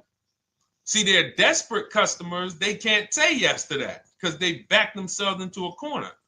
But you guys now operating with a 90-day shopping cycle. If a deal comes today, I'm jumping on it. But if you got something coming next month, I'm jumping on that. Call me when you're desperate. Call me when y'all have that meeting. Hey guys, we're way behind. Listen, we need a deal. I'll take any deal right now. Hey, is that person that Sheila McCauley, you know, that last month, her number, we couldn't make that deal last month. Did she get a call yet? Hey Sheila, did you get a call yet? No, I'm still waiting. Okay, great. We can get to your number now. Perfect. Thank you. Positioned. So we want you to be positioned when you use what we teach, whether it's the Cars from Home digital book, whether it's the Shop with Deshone. For those of you who are like, Deshone, let's do this together. I want the checklist videos. I want coaching. I want to be able to pop into the Facebook group, ask around. We can't give you that for $24. No author can give you the support. I got tons of books. Dare to Be a Man, In His Steps, Tony Robbins' book. None of these authors can give me support for the price I paid for their book. That just can't happen. But some of you are like, you know what? This is a big investment. I want to make sure I have access to, you know, systems for life. That's the Shop with Deshone done for you video checklist. And then you got coaching direct with me in our Zoom calls every first and third Wednesday. Twice a month we do. And then we got our private Facebook group with 1,600 people. And then some of them are sharp as me. I'm telling you, let's look at, you know, y'all know I brag about Rosalie. If you like Rosalie, if girl got 4 cars in within a year, you know. Her first car was the Infinity. She got her Infinity truck. And I was sharing her a lot last year when she got her Infinity QX60, but she recently shared that she got 3 vehicles. And hold on, where is she at? I just had her up. So this is the people that's in the group. Like, look, 3 vehicles. Big shout out to Deshone the Auto Advisor for making these incredible deals happen. 3 new leases for my sons with only first month's payment down. She got a Nissan Rogue, almost $37,000 vehicle, $399 a month, no money down. Mazda CX-30 Sport, $28,000 vehicle, $28,300, $339 a month. That's a 1.2% lease. And she got a Mazda CX-50 Premium Plus, $40,400 vehicle, $420 a month. 2 1% leases and a 1.2% lease. And the cherry on top, she says, I sold 2 leases. Some of you don't even know you could sell a lease. She said, I sold 2 leases. She had equity. Now, not every lease has equity. But if 8 out of 10 leases don't have equity, then 2 out of 10 do. So if you've just been dropping your leases off at the dealership, hey, here's my old lease. Let me get the new one. Hey, here's my old lease. And you have not assessed the equity. Could there be equity in it? Imagine how much money you've left on the table. Imagine how much, wow, I didn't even know you could sell leases. She sold 2 leases, 2 2021 Elantras, walked away with $6,737 in equity.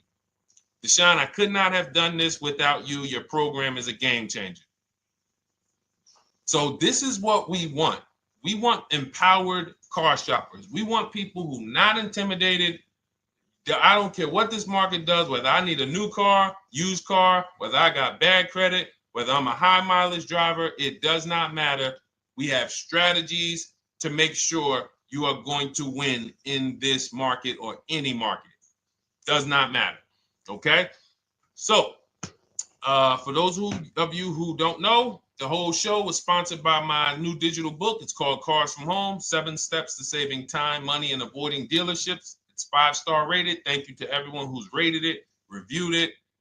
It has everything we teach in a step-by-step format. It's normally $97, but as part of our welcome offer, you can get yours for $24 in my TikTok bio, in my Instagram bio. Click that website. It's the carsfromhometoolkit.com. Or we have a link for you guys in the YouTube comments, in the Facebook comments, and you just click the $24 welcome offer, good for 30 minutes. And for those of you who have different learning styles, or if you just want some free advice, we have some links in there for you as well. Whether you are a do-it-yourself type, whether you are do-it-with-me type Deshone, or whether Deshone, I think I qualify for that done-for-you shopping, where I can relax at home and you guys go do that work. Or like I said, you want the free advice, just start with our cheat sheets and you can go from there. Whatever is right for you, you get it done. We just want to move you from anxiety, from, oh, I don't know what to say, from watching people online who call dealers and negotiate. Hey, take off $5,000 so I can have a viral video. And now you're talking to an 80% dealer. So the 80% dealer has the $5,000 to take off. So you look like, hey, yeah, see, I just got them to take off $5,000. We don't negotiate with dealers with fake fees. Like there's a saying, we don't negotiate with terrorists. Cars from home, we don't negotiate with dealers with fake fees. None of that stuff matters, because what you want us to think is, look, see, I took off all of this money. Don't you want to buy the car now? But you took off the fake money. Had we been talking to a 20% dealer, what money are they taking off? The real money. The real money. So if we have two dealers, well, let's say 8, because y'all know I use the 80%. So the 80% are over here. The 20% are this small group over here that we got to find. Now, the 80% are starting so high that when they take off all the money, it's fake money. We marked up our cars. We got platinum kits on them. We got the Hertz service plans on them, and the Simonized kit and the low, all of that stuff. Okay, so yeah, we done took off 5,000 for you, but 4,000 of it was fake. Meanwhile, this 20%, they don't have the fake. So when they take off 4,000, it's real 4,000. And we over here talking to these people. Hey, take off all that fake money. See, guys, you can do this too. So listen, we bidding is the way to go. You cannot negotiate your way to a below market deal, but you can get bids and it will make your life easier. You'll start to enjoy your car shopping. You'll start to feel like you're empowered. You're the prize. Someone won your business. They won your loan. They won the opportunity to buy your car. You are the prize. So that's what it's about. So we are here Monday through Thursday, 12 noon. Make sure you meet us live, or tell your friends and family who are shopping, hey, hop on this show. We're live on TikTok, Instagram, Facebook, and YouTube. But we will broadcast the show for the rest of the day. So those who want to catch up on some things that you may have missed, or if you just jumped on and you're like, whoa, man, I missed a lot, we'll rebroadcast this show for the rest of the day. But tomorrow we'll be back, which will be Tuesday, May 6th, 12 noon. Meet us here live. Thank you so much. Welcome to the new followers. Thank you to everyone who gave me gifts. Thank you to everyone who bought a book. Thank you for those of you who are in Shop with Deshone.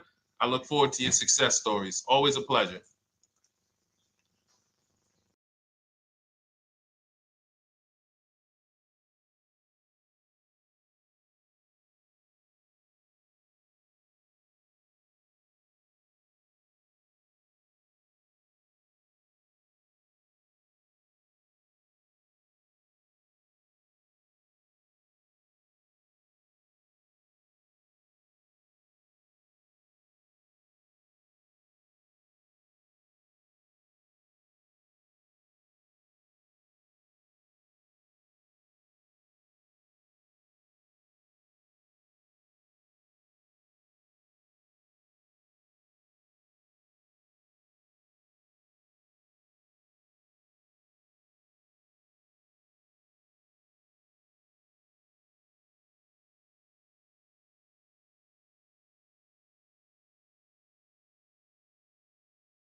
And welcome to our Tuesday, May 6th live. We do these live streams at 12 noon, Monday through Thursday. I am your host, Deshone the Auto Advisor. And for those of you who've never met me, I have devoted the last 4 years to teaching people how to get the best deals on cars, and to learn all the mistakes that the industry, the car industry, would love for you to continue making, because they make a lot of money when you make mistakes.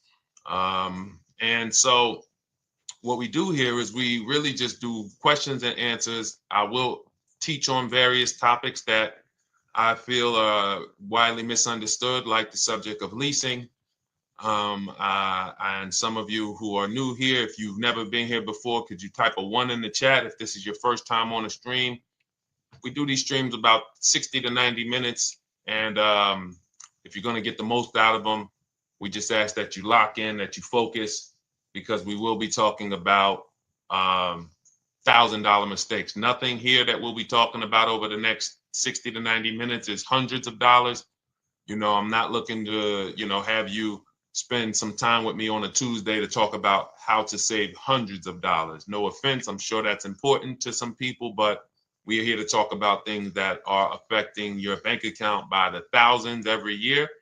And so if you got some time, I would love for you to hit the like button, like wherever you are, and let's just tap in. You can start to type your questions. This whole stream is sponsored by my new digital book. It's called Cars from Home, 7 Steps to Saving Time, Money, and Avoiding Dealerships. It's a digital book.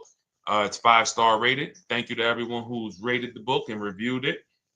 And it's normally $97, but for the next 30 minutes while you're watching, you can grab your copy for 75% off. That's our welcome offer. We always like to reward people for taking action. So you can get your copy for $24 instead of $97. And you can just head to my TikTok bio. You won't leave the show, my Instagram bio, the Facebook comments, or the YouTube comments, and use that link to get your welcome offer, and you'll have everything we teach. So as we go through this for the next 60 to 90 minutes, if you're like, whoa, Deshone, this is a lot. Wow, this is a lot. You can grab the book and make sure you have everything that I teach and everything in a step-by-step format. Okay? So I have my man Dolan moderating. Good afternoon. Thank you, Johnny Miller. Good to see you, Lil G. Again, guys, we are live. This is our Tuesday, May 6th live. We're live every Monday through Thursday at 12 noon. But we do rebroadcast these throughout the day. For those who cannot make them, you can watch the rebroadcast, or if you got to go back to work, we'll be rebroadcasting it for the rest of the day until our show tomorrow. All right, so let's start with the questions. You can feel free to get into it. Okay, do you have to get the extended warranty? This is a great question. This is car specific. A Honda, Acura, Toyota, in most cases, have always had low cost of maintenance and their parts are inexpensive. When you're buying an extended warranty or you're considering it, it is a risk product. It's an insurance plan. So that means you can pay for something and not use it, just like car insurance. You don't necessarily use your insurance until you have an accident.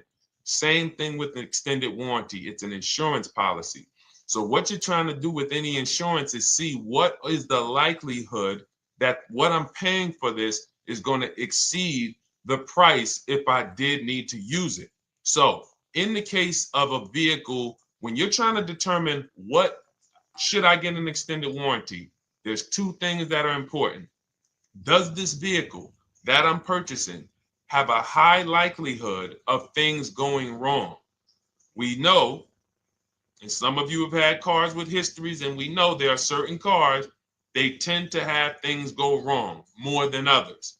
And what I like to do is go right to Google and type in repair cost, because this is the second item that we are looking at. We're looking at average repair cost. So if you're buying a 2010, a 2015 Nissan Altima, 2018, Hyundai Sonata, you go right to Google, you type in 2018 Hyundai Sonata average repair cost.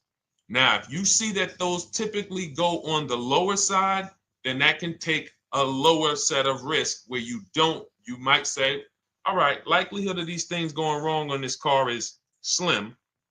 But if you see that the repair cost is on the mid to higher side, that's shifting more risk to if something goes wrong, the cost for you to pay for it out of pocket will probably exceed the warranty. So when I work for Mercedes-Benz, who's new here? Type a 1 in the chat if this is your first time on a stream with us. First time you've ever been here, type a 1 in the chat. First time. What's up, William? What's up, DJ Ant Nice? Good to see you. Maggie, good to see you. Enrique, good to see you. Miko, good to see you. Tetra Washington, good to see you. Jan, good to see you. Claire Clairvoyant, good name. First time, if this is your first time, just type ones in the chat so I know. I don't want to assume anyone knows who the heck I am and what my experience is. Daniel Thompson on Facebook, great to see you. So I worked for Mercedes-Benz for 5 years, General Motors for 5 years, and I ran my own brokerage, my new car brokerage, called Cars from Home. I started it in 2016. Now, when I worked for Mercedes, when people were purchasing a Mercedes, what I would tell them is buy as much warranty as you can afford. Buy as much warranty as you can afford, because I knew that when something breaks on a Mercedes, nothing's under $1,000, and typically it's $2,000-$3,000. So a $4,000 warranty on a Mercedes-Benz is usually worth every dime. But at the same time, we have cars that, again, less likely for things to go wrong. And then when things go wrong, if they go wrong, they can typically be repaired inexpensively. Good to see you, Arms Reach. Welcome on Instagram. Shout out to the people checking in live. Great to see you all. So that's how you're measuring extended warranties. You don't want to get an extended warranty on a vehicle that has a low cost of repair and a low likelihood of things going wrong. You can then take your money, put a little bit to the side, have a little emergency fund, that same $3,500 that you would have put into the warranty, or $2,500, you put that to the side over the course of a year, 2 years, put $100 a month to the side, and then have that be your cushion just in case things go wrong. It's better for you to have that money in your bank account, and if things go wrong, you take it to your mechanic. You must have a local mechanic. You guys know I swear by local mechanics on cars that don't have warranties. Even if you have a Mercedes-Benz, a BMW, an Audi, something that is typically harder to work on and takes more of a specialized engineer, there are still plenty of places that have those. I mean, there's shops where they used to be Mercedes-Benz techs. Now they have their own shops. This is who you want, because their cost, their labor is going to be probably 1/3 of what a dealership is going to be. So these are the resources that, again, keep more money in our pocket while getting us the same level of service and experience. Okay, great question. Welcome, Uncle Nene. Good to see you. Uncle Nene. All right, listen. Nicole, good to see you. All right, Dolan, you can pull up the next question. Feel free to start typing your questions. And as we get more questions in, we'll try to get to all of them. You guys know we're not always able to, but we do try to get to all of them. How do I shop around for the best lease deal without affecting my credit? Well, first of all, you're talking to someone who's, just so you know, I've taught thousands of people to lease. I've gotten 7 leases. Now, when we look at what we are doing with a lease, first, we have to consider how we want the information presented to us. We are not letting dealers tell us how they're going to quote us. We are telling the dealers how to quote us. So we are going to have all our quotes. Thank you to everybody hitting the like button. I see you. I appreciate you. And shout out to the sharers. As I see people who share, I always like to give the shout outs to the people who share this broadcast with their friends and their family. And thank you to everyone who's giving gifts on TikTok and Instagram. Appreciate you all. So what we are doing when we're telling a dealership, you give us a quote with first month's payment only out of pocket, 12,000 miles per year, and put all the taxes and fees into the payment, assume tier 1. So we are presenting it now in my book and in my Shop with Deshone programs, my video checklist. I have all the templates. If you're going to do this yourself, you just need to remember how you're presenting this. You can call around to dealerships, because there's 2 ways to do this. Shopping from home. Cars from Home is about showing you guys, and I'm going to be showing you guys a ton of payments. And listen, I don't want you to feel bad, because some of you are going to see that you've left a lot of money on the table. Part of what I have to do here, and I've been doing it for 3-4 years now, is I have to tell you the bad news. For 3 years, I did a masterclass called Everything You're Doing Wrong Buying, Selling, and Leasing Cars. We put probably over 15,000 people through that masterclass. But those were people who were willing to hear the bad news They knew, Deshone, I got to hear the bad news to get to the good news. So as I show the difference in the prices that we get and the people who listen to me get, more than, forget about me, the people who are like you, the people who are on a live, saw a video, and then took action and learned and use our processes, the results they get compared to what you're getting. You're going to see, wow, they're saving $3,000, $5,000, $7,000, $10,000 more than me every single car. And so the Cars from Home system is about bidding. It's about turning your car purchase into a bid. You're no longer begging. You're no longer going into a dealership and begging one dealer to sell you a car, and then you go to another dealer and beg them, sell me this car, please take my money, please take my money. Meanwhile, you're not seeing the entire market and the people who would compete to get your business and gladly give you the service that you deserve by giving them a $30,000 to $50,000 to $100,000 transaction, which is what your car purchase is. So now so the big thing to understand right off the top is, now I need to learn this bidding. I need to learn to get multiple offers. So you can do this by phone. You want to do this by phone, you can call around, but you must give them that information in order for you to compare the deals the right way. Lynette, good to see you. Christina, good to see you. Melvin, good to see you checking in. Rudolph, I see you. Once you actually give them that information, 12,000 miles per year, first month's payment only, due at signing, taxes and fees in the payment, assume tier one. I want the tier one offer. Even if you think I not qualify. Now, if you got a credit score above 670, all your FICO scores, most of you will qualify for most tier one leases. So you want to see, what does this look like as I get my offers? Once you get your offers in this format, you can use the 1% rule as the gauge. The 1% rule is been around for more than 20 years. Everyone who leases and who's savvy, we understood if your lease payment is 1% of the MSRP or less, you stole the car. That includes taxes, that includes fees. You're still in the car.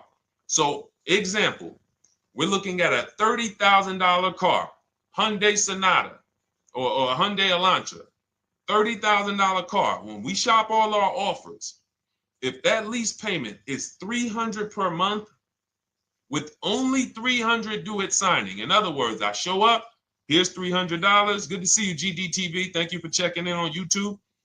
Once I give you that $300, that's my payment for the next 35 months.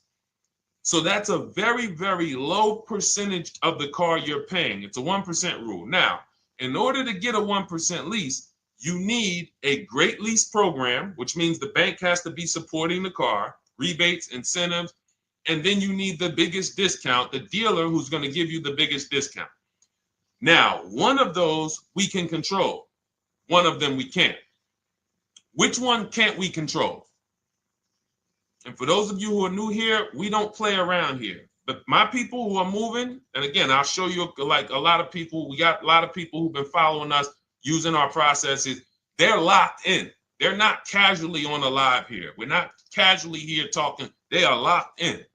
Like, boom, okay, I hear you. They're answering, they're typing, they're not, vacuuming in the kitchen and trying to hear. You can't do. We're talking about your second most expensive purchase of your life. It's going to be, you got to lock in. You got to challenge yourself to block out the distractions while we're on this stream, because this is your money. And if you don't take your money seriously, the car salesman will take your money seriously. Oh, I like that. Praise the Lord. God is good. You don't take your money seriously, the car salesman will take your money seriously. Man. So, all right, now somebody remind me the question I asked. I got so happy about that little catchphrase that I forgot who we were. So I know we were discussing, okay, we're talking about the 1% rule. So now, one of the things we can't control is the bank. We don't know what the lease payment, what the lease program is on a car. So when we shop cars, We are going to now look at multiple offers, and here's what you're going to see. Now, I'm going to show you an example of how we know or how we expose where the dealers are concerning pricing. Now, you can't see this on TikTok, but on YouTube, Instagram, Facebook, you guys can see this. I'm going to tell you guys about it. YouTube just doesn't let us do the same type of stream.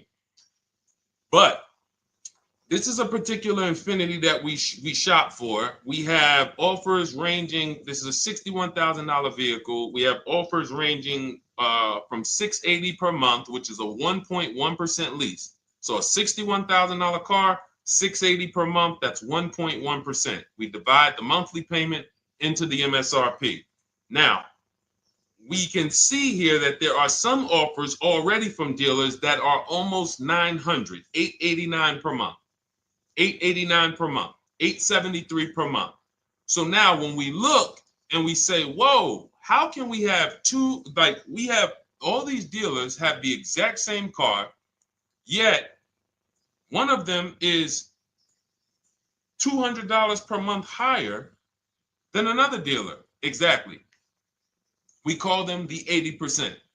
The 80%, even after back and forth, even after, hey, we'll take off some money. All right, we'll drop the payment $50 a month. Their offer is still so high. It's a horrible deal. Now, why would they offer this? And this is consistent. So I don't want y'all thinking, well, the dealers that I walk into, they're different, Deshone. They take off more money. It does not matter what you think. If you don't have the market reports, if you don't know how to get multiple offers so that you can see, we do this all around the country. We have students all around the country in Cars from Home. We have people we shop for. We have over 13,000 books sold now. Like, we have lots of data to prove this. 80% of dealers are going to be overpriced. This is another particular deal on a Toyota, a market report. And you guys can see that the out-the-door prices here, list price, $32,000. Out the door price with taxes and fees, $38,000. That means that dealer is charging all types of fees on top of their price. The $39,000 MSRP. Look at line number 3. $39,000. Out the door price is $41,000. We can see $39,000 out the door includes taxes, includes all the fees. So we can see that these out the door prices in the left, in the right column, are way higher than the MSRP. $35,798. Out the door price is $39,700. But look at the green. Look at the green. This is what we call, we found the dealer at this time who wanted to win the bid. They wanted to win the bid. They needed the car sold. This is a rotation. We don't say to them, wow, they won the bid one time, so they must win the bid all the time. No dealer can win the bid all the time, or they'll be out of business. But in this particular case, at this particular time, for this particular client, this dealer said, we're going to sell this car for that's $35,500, and out the door with taxes and all the fees, $34,994. That is a over $4,000 discount off this vehicle. When all the other dealers are, not only are they not giving you a discount, they're charging over list. And they might come and say, all right, we'll take off $500. We'll take off $1,000. We'll take off $1,500. They might start so high with you guys that you think, wow, they started up here and I talked them down. They took off $3,000 from me, but they already were $3,000 in fake fees, protection plans, and all of this padding, dealer adjustments, which is fake fees. So whenever they say, because the dealer gets a minimum of a 6% profit margin, from list to invoice, we have profit. From invoice to holdback to triple net, we have money. That's all the profit margin. On top of that, when we add a dealer adjustment, what we're saying is we're going to sell this car to someone who does not have the skills to find our competition. And they're going to come in, and if we got to take off $2,000 to make them think they won, this is what we're going to do. But what we do here, what people like Brian is going to do, look, just finalize my first ever lease using your system, 2025 Honda HRV, $30,000 vehicle, $395 a month payment. no money down. His initial quote was $434. He ended up using our calculator, which we have in our book and in our program. If we put all our offers into that calculator, it tells us what to counter. He gets that offer for $395. That's his deal. We look at somebody like, Wendell. Look, thank you. It's the least I can say for your book, Cars from Home. We're still in the middle of the process. Just sold our car today, like 10 minutes ago, for 30% above value. Why? Because he got bids. Look, using the insights from your book. I've read the book multiple times and told many people about it because it's that good. It's so intuitive and insightful. We'll be moving to the next step soon, and I'll write again. So now you heard him say we're moving to the next step soon. Step 2 in my book is the equity assessment. That's when we get bids for the car we have. We get bids. You're going to go to, listen, you should never be trading your cars in. Let me ask you all a question. Do we get the most money for you name me one thing that we get the most money for that thing trading it. Name me one thing. If I had this iPhone, do I get more money trading that iPhone in for another phone, or do I get more money listing it online and selling it to whoever will pay the most? Trading or selling? Let's go. Who's locked in? Tax advantages are very small. I understand you, Ronald, but the tax advantages, we have people that are selling their cars to cash buyers for $3 to $5 grand more than what they can get on trade. A tax value, a tax advantage for the difference is not, it's minimal. Exactly. Thank you, King Carter. You listed. So the money is in the bids and the competition. So going back to this person who asked the question, how do I get the best deal on a lease? It's going to be through multiple offers. That's my 2 favorite words. I would wear them on a shirt if I didn't wear unlearn, relearn. Because more than multiple offers, I need you to unlearn. Because the people who come with bad information from years, Deshone, this is not how my uncle taught me to buy cars. Deshone, this is not how I ever heard about getting cars. I was always taught just go in and just don't tell them about your trade and then ask to see the invoice and all of this stuff. That's what I was taught. Yeah, but you're not going to get the prices we're getting until you unlearn all of that bad information. Bidding is how we buy everything.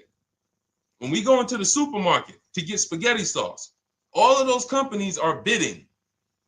They're bidding. Hey, listen, we'll sell you this for $3.99. Hey, we'll sell you this for $5.29. But we got a better product. We got quality. Look at us. Look, it's all bids. Everyone who wants to sell us something is competing, except car dealers. Y'all notice that? So the mindset that y'all got to have if y'all want to really win and save all of this money and get these huge discounts is I'm going to start purchasing and leasing cars like I buy other things. It's going to be a competition. And I promise you, your whole life is going to change. Your entire car buying experience will change forever. You will be sitting here just like my man Ken, graduated, $585 a month payment, no money down on his Nissan Murano Platinum, $50,000 vehicle. He's paying $585, no money down. $50,000 vehicle. How much would a $50,000 vehicle cost us on a loan if he purchased it? How much would a $50,000? Some of you know every $5,000 is how much per month. Let me see who's locked in. Who's locked in? Every $5,000 is how much per month on a loan. I see you, Daniel Thompson. Check in. Good to see you, Dane. Thank you for breaking it down with complete truth. Keeping eyes wide open to know what to exactly expect. There you go, Dane. Welcome. Glad to have you here. We do not play around when it comes to this. All I want you doing is winning with cars, in love with your deals every time you get a car. All right, nobody knows the 5,000. How much is every $5,000 on a car payment? Come on, y'all. These are principles we've been teaching. Thank you, Daniel. $100. Thank you. $100. So we always want to default to a 5-year loan. I'm going to tell you why. when you default to a 5-year loan, you're in a safe position. Now, defaulting to a 5-year loan means when I look at a $20,000 car, I'm thinking $400 per month. 5-year loan, every $5,000 is $100 per month. If worst case scenario, I'm trying to get a little bit more car, then I'll go to a 6-year loan, but that's the max. I'm not going past a 6-year loan on a car. That's like going to a 40-year mortgage on a house. They're available. It's not a good idea. So when we look at these, you say to yourself, wow, a $50,000 car, that should cost him, if he did no, remember, this is a no money down deal. We're just looking at how much money we're putting in these cars. That car would cost him about $1,000 a month if he purchased it, 5-year loan, no money down. Which is why when people purchase their cars, what do they typically do? Come up with a ton of money, 10 grand, 15 grand, 20 grand, because they're going to pay into that car to try to lower that payment, because that payment. But some of us who don't have the down payment, we're financing most or all of the car. But here's the thing. I don't want you to feel bad if you're one of those people who like Deshone. I really don't be having those down payments of 10 grand, 15 grand, but I want to drive something quality. Exactly, I hear you. Here's the bad part about the people who are putting 15 grand down on their cars, but they're breaking the 8-year rule. This is what we call in Cars from Home and everything I teach. The most important question is how many years are you going to keep this next car? If it's not 8, then we don't purchase those cars, because here's what happens with people who go into their bank account, slap $15,000 down in a car, and don't keep the cars 8 years. And if anybody's willing to be honest, they will confirm this right here on the stream. When they go to replace that car in 3 years or 4 years, they literally have a little bit of equity. Maybe they're just breaking even. They're not getting that 15 grand back. It's gone. It's gone. Anyone who puts 10 grand down on a car and then comes back in 3 years, 4 years, all right, I had the car 4 years, 5, listen, I'm going to switch this thing up. They still have a payment. They are barely breaking even. Meanwhile, their payment was 400 or 500, almost double what it would have been if they leased a car, got a below market lease, and they drove a car, no warranty after 3 years. They're driving an inferior product. So if it sounds like I'm here to destroy people from purchasing who are not keeping their cars long term, that is the goal. Because as long as you are buying cars that you're not keeping 8 years, and you buy them, you turn around and you replace them, you are going to continue to spend way more money than people getting below market leases like Ken and like a lot of other people I'm going to show you on the stream. Lots of other people. Look, dealer American Senior Benefits Plan. He's enrolled with us under his company name. Dealer MSRP on this car was $36,300. 2025 Kia Sport X line. MSR boom 561. Monthly payment is $400. Use the system back and forth. Got $400 a month on a 2025 $36,000 car. Once we put our taxes and fees in that would be a $700+ payment. $700 payment. He's paying $400. And y'all wonder why people are losing cars. $300 more per month to drive the same car? It's ridiculous. Imagine somebody like you, when you learn, now you're pulling up. I'm going to tell y'all one more story, and then we'll go into some more questions, because you might not remember what I'm saying. So those of you who have the book, you got this for the rest of your life. But you will remember, hopefully, a story. I'll tell you about my neighbor.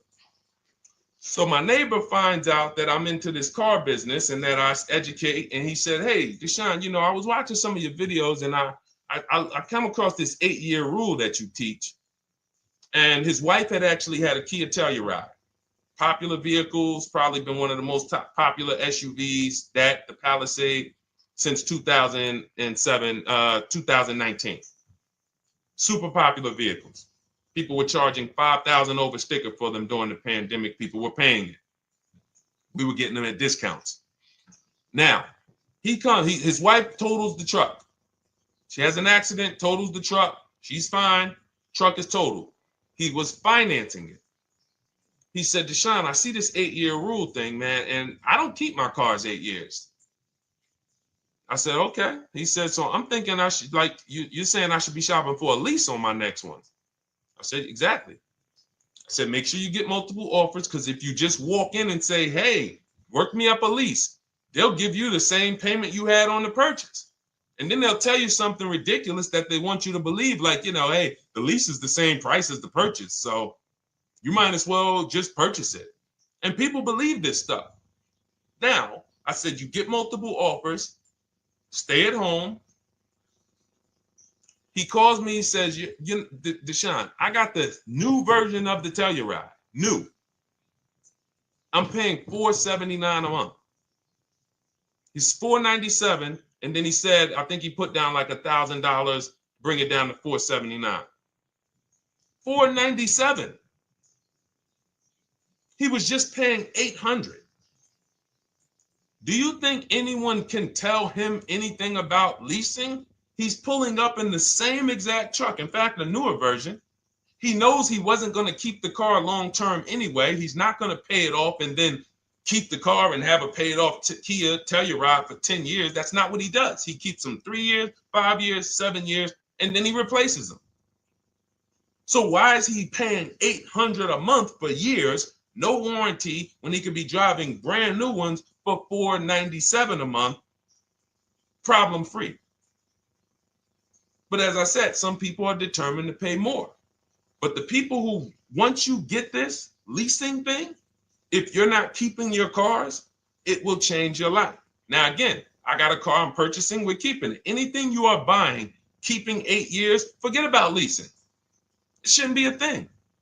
Who keeps their cars more than 8 years? Let us know. You're an 8+ year person, let us know. In fact, I don't even want to ask, who has a car right now that they've had more than 8 years? And then we'll answer. I want to get Kathy's question too. And then let's get some purchase questions. Let's get some used car questions. Let's get some bank financing questions. We do it all here. But one of the most misunderstood subjects is this leasing thing, and it is costing you guys thousands of dollars every year. And you're driving old cars with no warranties, paying high payments on them because somebody told you you should be purchasing cars. I'm here to tell you they owe you money. They owe you money. All right? So who has a car right now that they've had more than 8 years? Let us know. How many years have you had it? And by the way, for those of you who just joined, this is our Tuesday, May 6th live. We are live every Monday through Thursday at 12 noon Eastern time. So for those of you who are here catching us live, that's when we're live. We will rebroadcast this and replay this show throughout the rest of the day for those who could not catch it, or if you had to jump off, go back to work. You're like, oh, I got to go back to work. You can catch it on the replay throughout the day. But we are live Monday through Thursday at 12 noon. So welcome to the people who are here. EJ, driving a lot of miles does not matter. Let me break this down for you. So right now, let's go to somebody who else has a lease. Let's look at, because who's heard with leasing you can't drive too many miles? Who's heard that, right? Type me if you've heard that. Let's go. Type me if you heard that. Come on, where's the locked in people at? I see Kathy, I see EJ, I see DJ Ant Nice, I see XP. All right, I see Mr. Slim. Welcome to the community. I see Rhonda. All right, where are the locked in people? Instagram, where we at? Locked in. All right, dang, I see you. Jamel. All right, perfect. So, Sherry, I see you. Sherry Baker on TikTok. So you've heard, oh, you can't drive a lot of miles with a lease.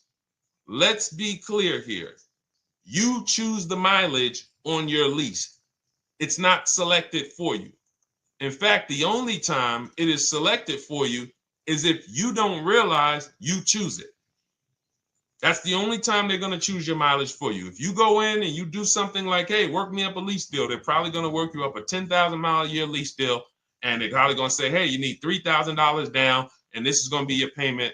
And next thing you know, it's a high lease, and it's just terrible. Happens all the time.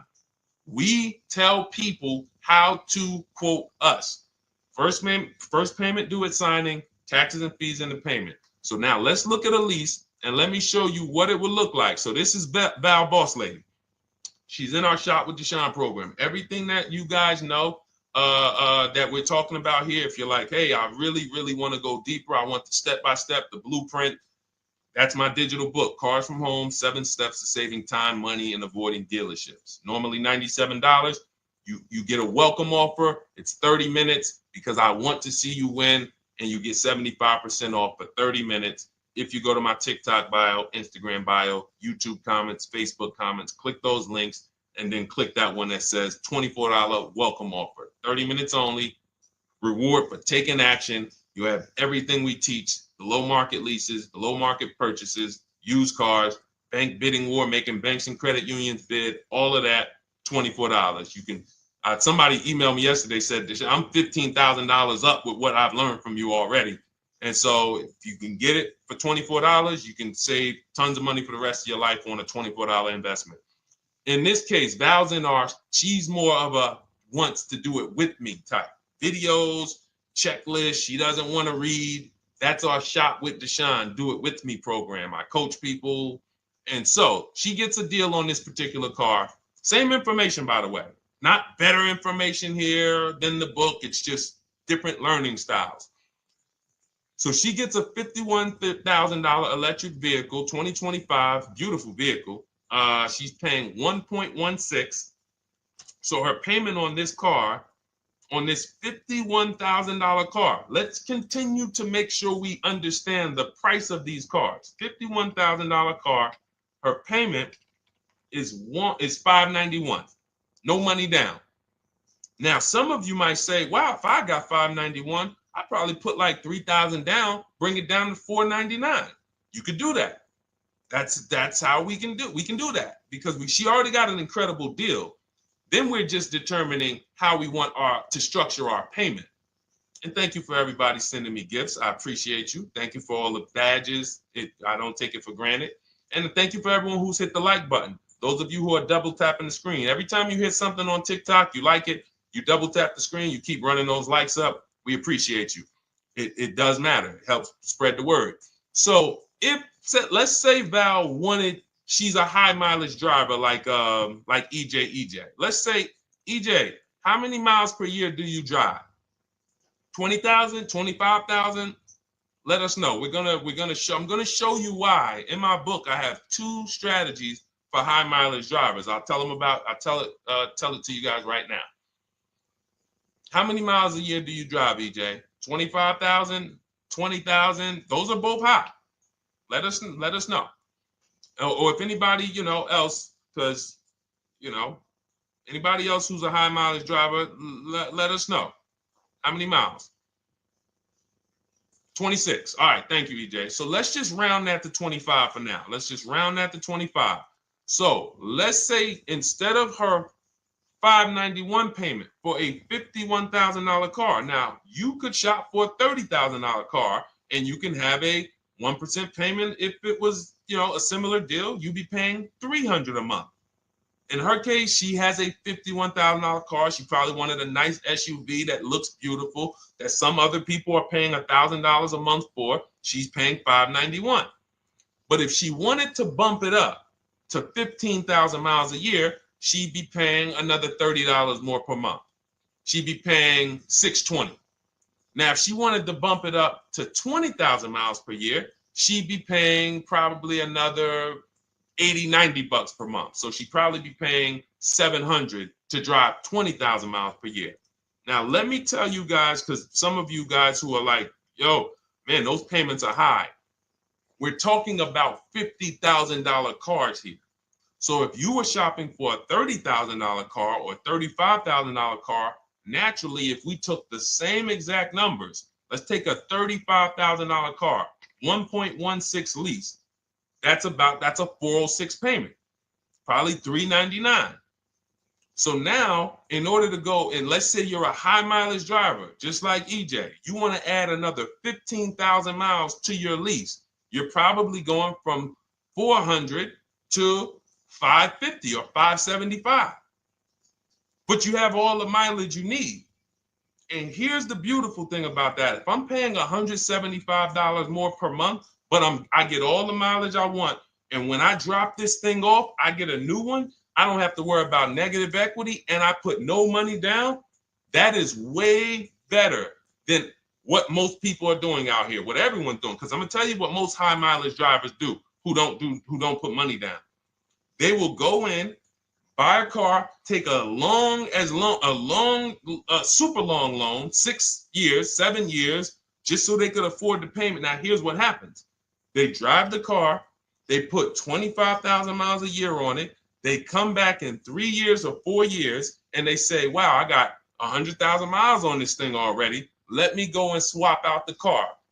What situation are they in at that point, guys? You put 100, you got a 6-year loan, average loan. You drove 25,000 miles per year. You put 100,000 miles on the car in 4 years. You come back, you still have 2 years of payments left. 15 grand negative equity. I used to see it all the time. Thank you, I am rich. Locked in on Instagram. I see you. Locked in. See it all the time. Every car salesman who has dealt with a normal 25,000 mile high mileage driver that does not keep their cars sees it all the time. They come in, yo, man, what you do for a living? Man, yeah, I do DoorDash, I do Uber. Oh man, I work in sales. You know, I'm on the road a lot. You know, I'm here. You know, all right, I want to replace this thing. I got like 110,000 on it. Okay, you still got a loan on it? Yeah. All right, we already know you got negative equity. Then we appraise the car. All right, the car's worth like 7,000. How much you owe? Man, you owe 19,000. All right, well, what can I do? Can you get me into something? Roll that loss all the way over. On top of that, you finance the car, so your payment is high. You finance the whole car, so you're paying a high payment compared to if you had leased, just literally shop for your leases, added your miles to the lease that you needed. You're paying $175 more per month. You got a brand new car. And I'm going to tell you, I did not make this up. I learned this from someone. A lot of what I'm teaching you, I learned from my clients when I was in the dealership. This guy, I worked at Hyundai for six weeks. Man, this dealership, the owners got indicted. I got out of there. Way before the owner got indicted. It just had straight up highway vibes, like the worst you could ever imagine. As I was in there for 6 weeks, I was a manager. I enjoyed being a manager. We did a lot of deals in my department in 6 weeks. But I said, I am out of this place. Anyway. But I learned something very valuable there. We had a client a customer was returning his lease on his Hyundai Sonata. Guy comes and I'm grounding the lease. I'm doing the paperwork for him. He has 72,000 miles on the car. 72,000 miles. I said, how the heck? I said, you lease this? He said, yeah, I always lease. That's all I do. He said, I used to buy my cars every single time I came. I had to put large down payments, 10 grand, and then I'm still having negative equity when I come to trade it in. I'm having high payments. It's ridiculous.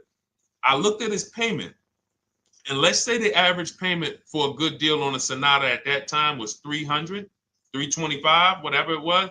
He was only paying like $550. He was only paying like $150, $175 more per month. He had a 25,000 mile a year lease. And that's what he did. I drive these cars. I'm on the road. Boom, boom, boom. I change my tires. I do my maintenance. 3 years. It's a fixed cost.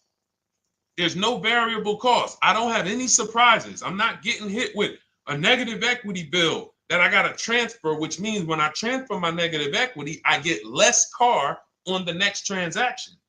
Because if I got to bring over 15 grand of negative equity, that's probably 300 a month that I'm paying for my old car when I get my new car. So if my new car was 400 a month, but my negative equity is another 300 a month, I'm getting less car for my money because now I got to take all those losses and bring them over to my new car. This is high mileage drivers and people who don't understand leasing. That's why you're losing so much money. And when you just flip the switch and realize Deshone is not talking to me emotionally, I am not talking to you about never do this, like these other people who say this, do this. This is how you buy a car. They never talk numbers. Y'all notice that? You notice that, right? You never hear them talk numbers. It's always never do this, always do this. This is the worst way to do this. This is the most expensive way to do this. This costs you the most money. They never talk numbers, though. That's why everything I do is to show you the numbers. Thousands of transactions since 2006 in the car business, helping people the last 4 years all around the country. This is the numbers that they might not understand. So if you're not keeping your car 8 years, it does not matter if you drive 20,000 miles a year, 25,000. You should be looking at a high mileage lease.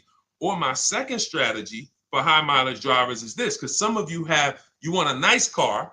This is for my people who you're like, man, Deshone, I'm on the road. I got my car that I do my work in. I kind of, slep it around.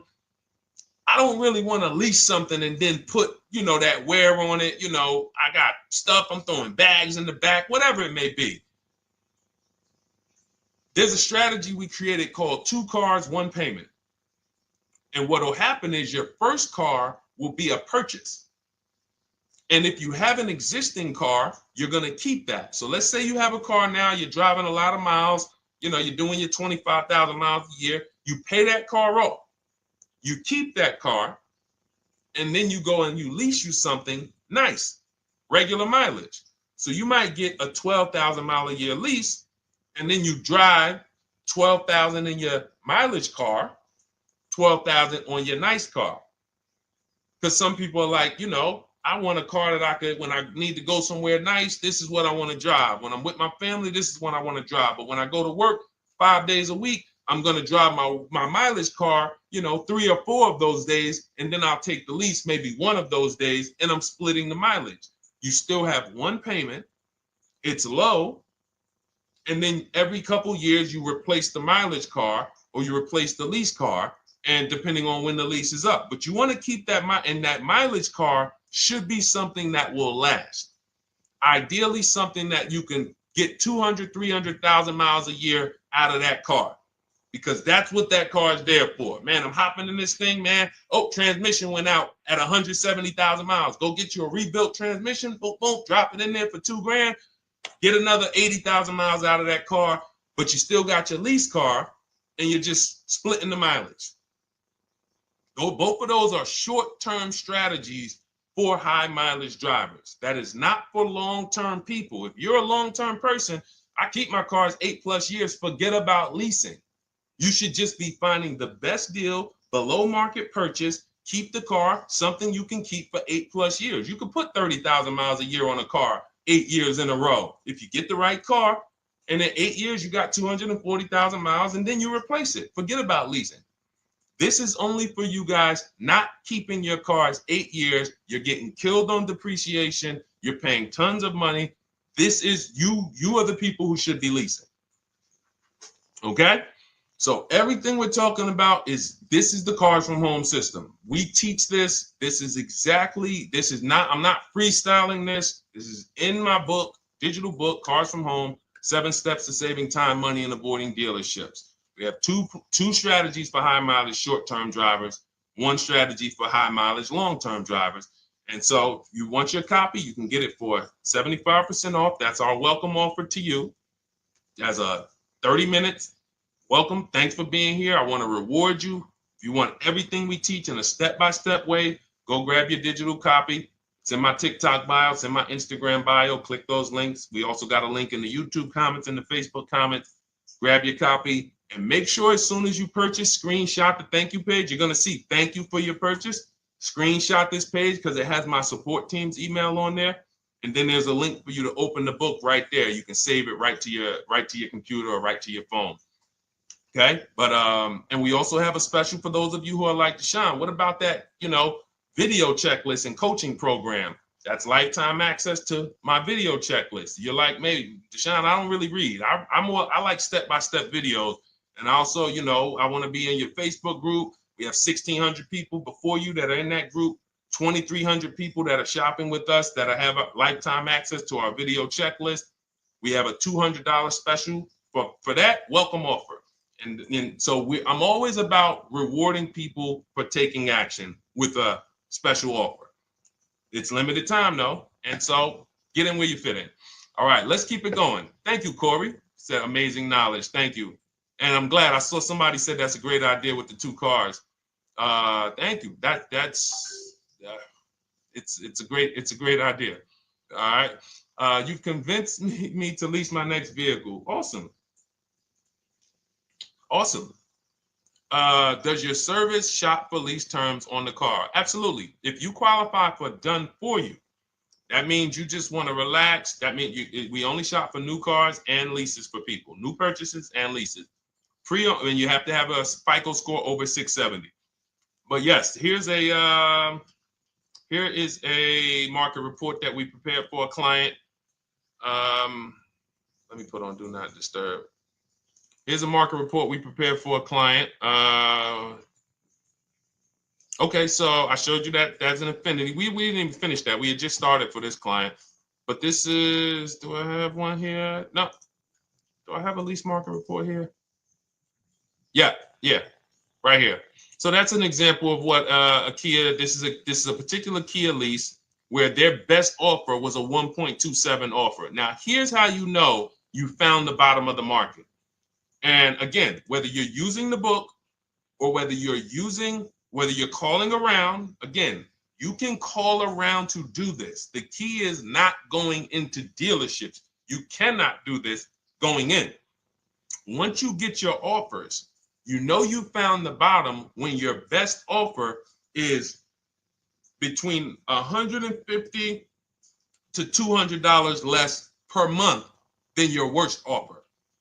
And if you're purchasing, you should see a spread of between $3,000 and $5,000 minimum between your best offer and your worst offer. That's when you know you've shopped correctly. Because until you find the 80% dealers, you have not shopped correctly. If you're like Deshone, these prices still seem close. You have not found, you're talking to the 80%. You haven't found the 20% yet. Because the 20% is going to be that $3,000 to $5,000 less than the 80%. That is just the numbers. That's the way it works. So yes, so when some cars you're going to see that the lease program won't allow for a 1.1% lease. The best offer, like, we've shopped Hyundai Palisades for years. And I got my dad one back in November. And his best offer is like around 1.3, 1.28. That's the best I've ever seen on a Palisade. I've never seen a 1.1 on a Palisade. I've had people in our Charles. Some of you know I posted pictures of him when he got his Palisade last year. We clear out the old pictures because we got a bunch of new people with 2025. So we're not going to sit here and talk about 2024s anymore. We got Ken, we got Melissa, we got Sheree, we got a bunch of new people, just Ralph. We're not going to, but I do remember posting Charles who got his Palisade and he's like, he shopped, used the system, got his multiple offers. Best deal was 1.3.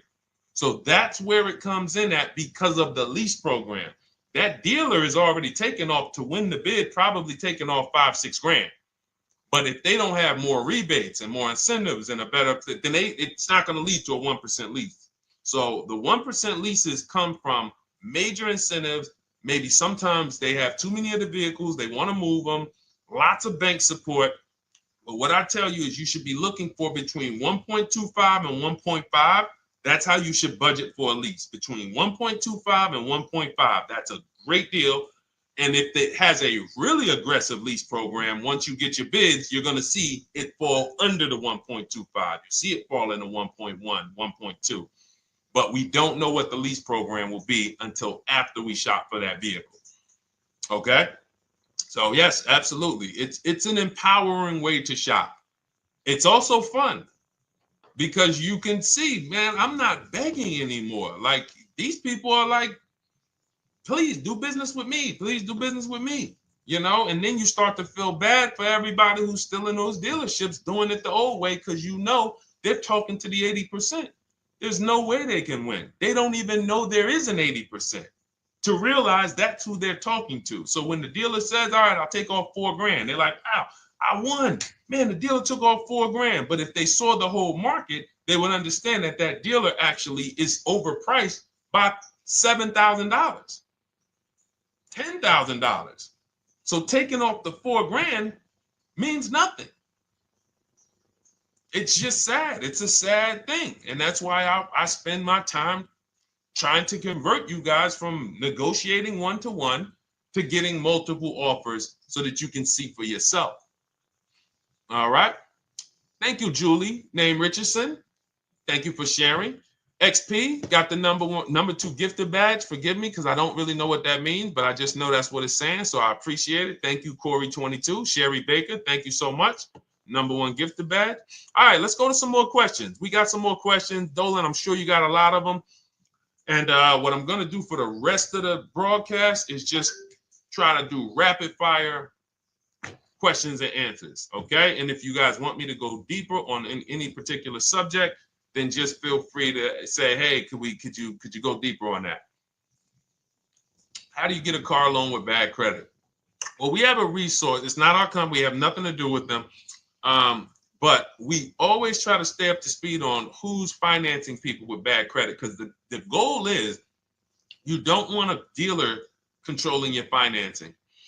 Somebody just came up to me. He's a neighbor. He's like, aren't you in the car business? I said, well, yes and no. He's like, well, listen, I got a connect to Acura. Anybody you send me, they get anybody approved, I'll give you $1,000. I said, okay, cool. Thanks for the information.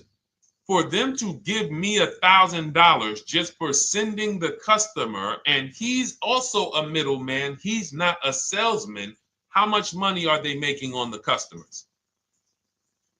If they're going to give me $1,000 just for sending someone with bad credit to them, how much are they making on the deal?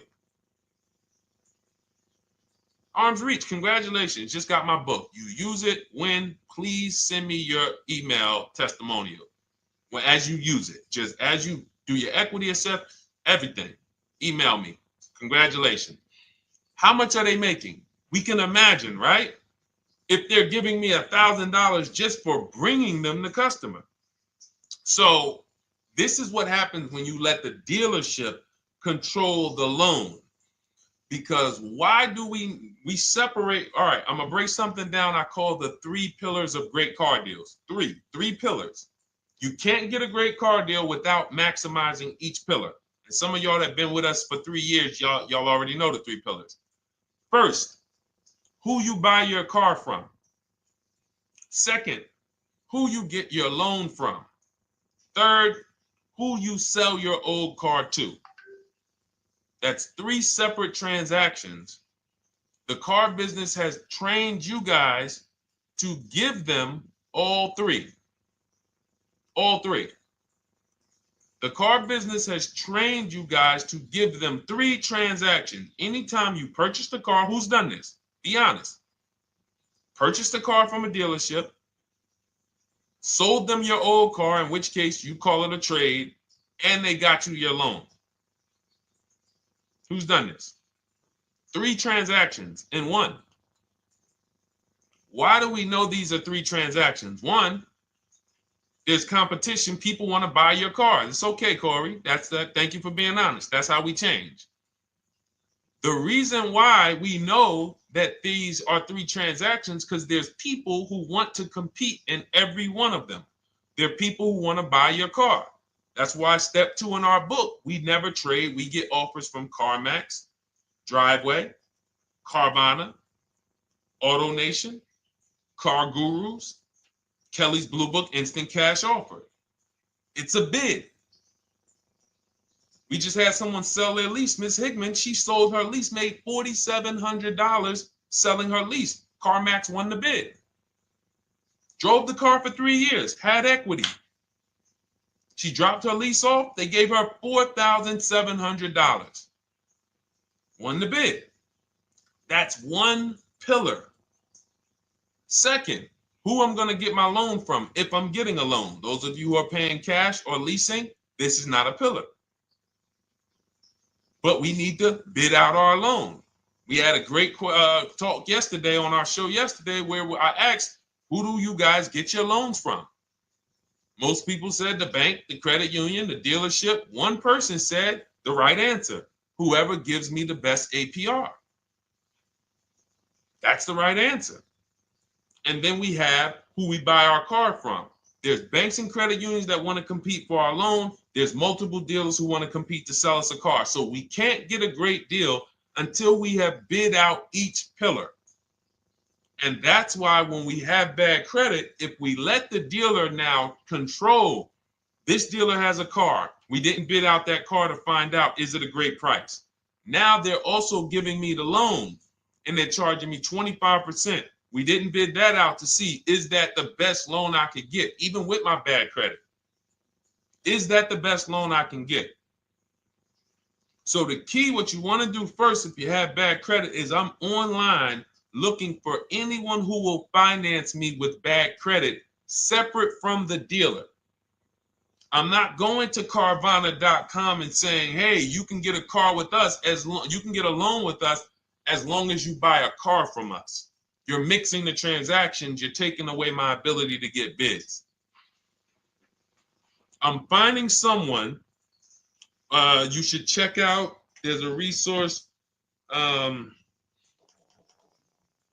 Oh my goodness, what's the name of the company? It's in my book, but I want to give it to you.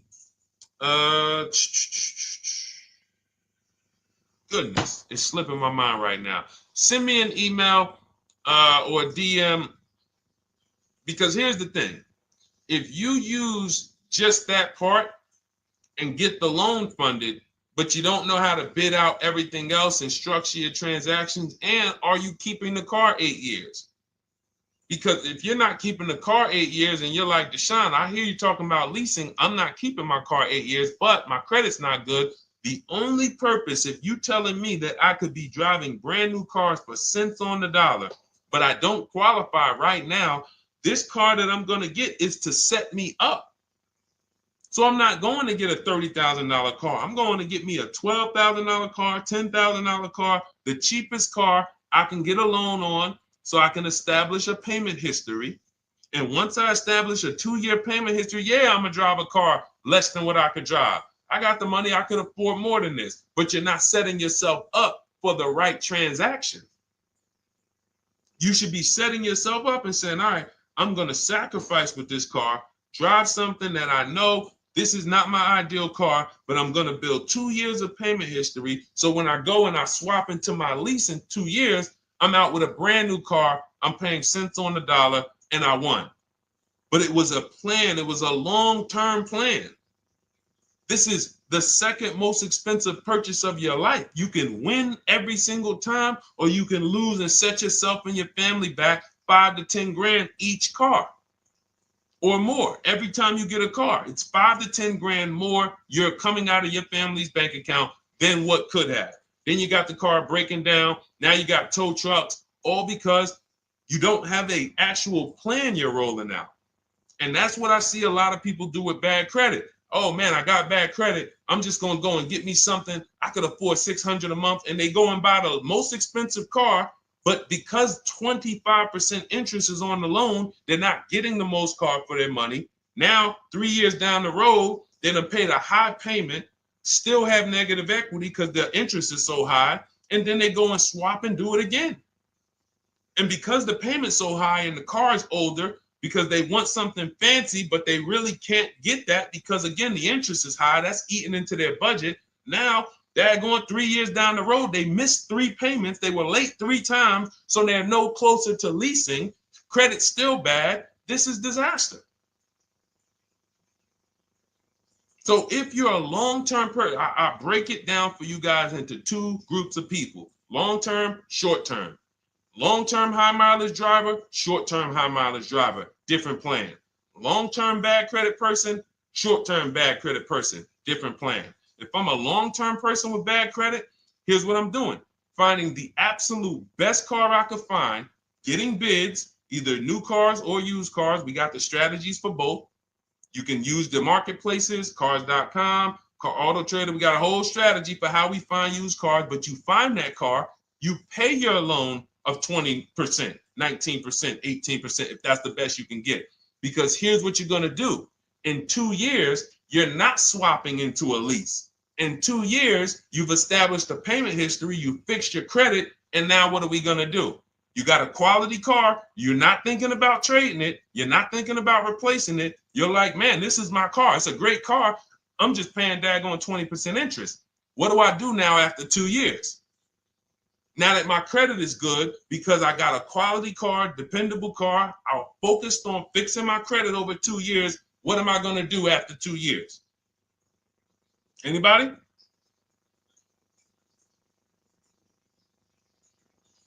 Thank you, Arms Reach. Refinancing the car. Exactly. Exactly. So that's the bad credit long-term strategy. Great car, dependable car, car's not going to break. This car is going to last me 10 years. Right now, when I bought it, 20% interest rate. That was where my credit was. But I worked on my credit. Boom. I'm a 690 now. I'm a 720 now. I'm refinancing that into a short-term, into a shorter-term loan, and I won. Pay this thing off, and I'm going to keep it.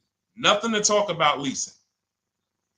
Leasing only comes into play where the 8-year rule is concerned. I'm not keeping this next car 8 years. I should be setting myself up to lease, or I should be leasing. That's how I'm going to save the most money, keep the most money in my bank account, have the best car. Not even close. Not even close. All the wins for the purchasers are after 8 years. People are like, man, Deshone, I got a car, man. I had this thing 12 years, man. It's been paid off for 6 years. I ain't had a payment. I love it. Long-term purchaser. You won. You won. Who's in that situation? Who has a car outside that they've had for more than a decade? Paid off. You can give it to your son. You can give it to your daughter. It's an extra car. That's purchasing. That's the wins. That's what we call the reward stage of purchasing. But you got to get there. All right. All right. Let's go. A lot more questions. We got probably another 20 minutes. We'll stay on. So let's keep it moving. But again, Lynn Buzz. That's the company. Lend, LENDBUZZ. They started, I started seeing them about 18 months, 2 years ago, and they were loaning to people with, international students, people who didn't have credit.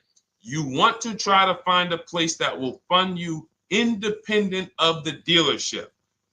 That is what your goal is at all times. Independent of the dealership. Here, you qualify based on your income and your credit. You qualify for $18,000. Go find a car now. That is what you want. You don't want people mixing the bank loan with the car and two pillars that they are controlling. We're controlling the price of this car. We're controlling your interest rate. We don't want that. Yep, exactly, Cindy. For those who just joined, this is our Tuesday, May 6th live. We do these lives Monday through Thursday at 12 noon, so you can tell your friends, family.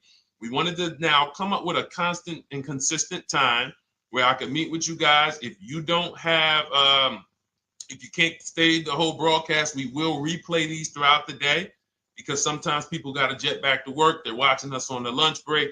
You can catch up on the whole rest of the show throughout the day, all the way up until tomorrow, and then over the weekend, we'll play a whole compilation of all the shows for people who really want to dig in and hear all the questions that we answered throughout the week on, Monday through Thursday. But if you want to join us live, set your calendar, set an alarm, meet us on any channel. We're on TikTok, Instagram, Facebook, and YouTube on the Deshone the Auto Advisor channels, 12 noon, Monday through Thursday. All right. Let's go. Next question, Dolan. All right. What are your thoughts on purchasing used versus new? It's a great question, Kathy. For me, it's a matter of budget and values. It's only a matter of values if you can afford both. So if you can get everything you want in a new car for your budget, everything you want, everything that you need, and you can afford it in a new car, you have the option to choose both.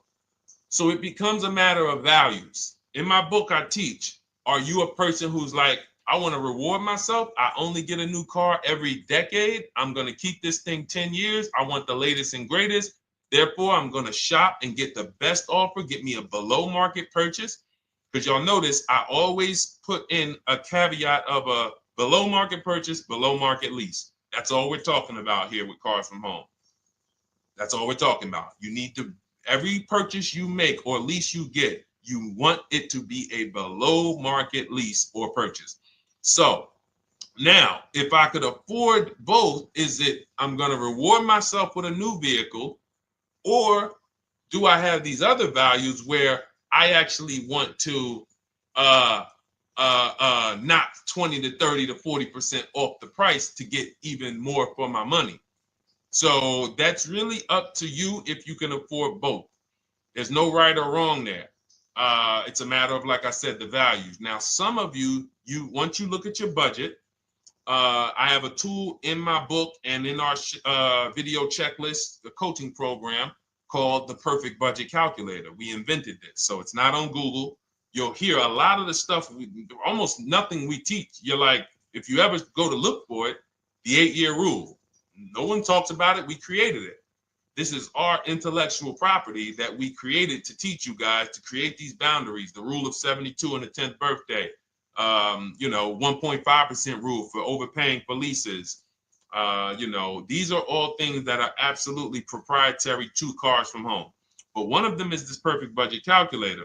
Sometimes when we're factoring budgets with most calculators, they don't include fees that we know dealers have. And I'm talking about legitimate fees, tax, documentation fee, motor vehicles. So we're putting our budgets together, but we always get caught out there. Who's had that happen?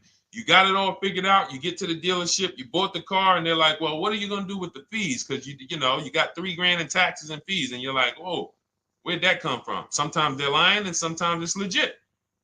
But none of these calculators factor in the fees and everything like that. So we created this Perfect Budget Calculator that does. But here's the thing. Once you find out what your budget is, even if you're budgeting with a normal calculator, just add a couple thousand to account for the taxes and the fees. But you might see, I can't get everything I want in a new car for this budget. Everything I need, I can't get for this $24,000, in which case I need to go and look for a pre-owned one. So that's why I said, in reference to your question, Kathy, what are my thoughts on purchasing used versus new? It's a matter of values and budget. Budget first, because budget will determine if you can afford both and get what you want. But if you can afford both and get what you want, then it's a matter of values. Okay? So again, everything we're going over is in my new digital book. It's called Cars from Home, 7 Steps to Saving Time, Money, and Avoiding Dealerships. It's 5-star rated. Thank you to everybody who has taken the time to rate it and review it on Goodreads.com. It means a lot. And we can't continue to get this information out without you guys. So we appreciate you. And you can get your copy instead of $97, you can get your copy for $24 as part of our welcome offer. So that's 75% off. If you go to my link in my TikTok bio, Instagram bio, the YouTube comments, and the Facebook comments, we have a link there for you guys. And you can grab it. It's a digital book, so you don't even have to wait. It'll be in your inbox by the time you jump off the stream. But make sure when you get it, you screenshot that thank you page, because it has my support team's email. Sometimes you may be rushing, you're trying to get back to the stream and you type your email in wrong. Also, as soon as you purchase, the link to open the book is right there. So it'll say open the book below. You can save it to your computer. but I would rather you get it for $24 than $97. Although we've sold a lot at $97 because people feel it's worth every dime. You're going to save thousands and thousands of dollars for the rest of your life using what's in the book. Your first transaction, you probably save $4,000 to $6,000 to $8,000 depending on the car. So $97 is great, but $24 is even better. All right. And for those of you who have a different learning style, you'll see in there, shop with Deshone. You're more of a do it with you person. Do it with me, Deshone. Okay. We have lifetime access to shop with Deshone, and I coach you personally for 6 months. So we jump on Zoom calls twice a month.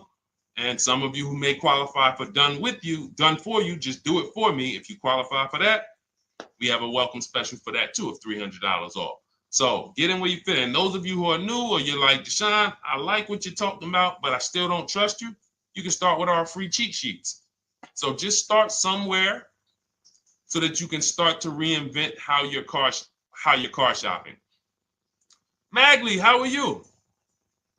Oh man, of course I remember you. Following for years. You actually were following me from the time God blew me up on TikTok. That was 2021.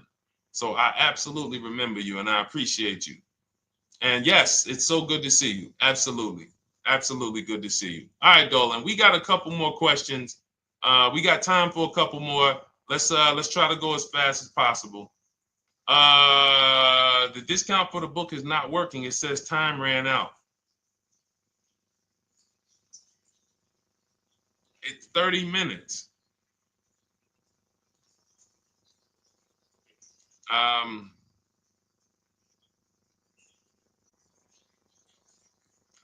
don't know. I don't know. Y'all help me out. I don't know what to do with that.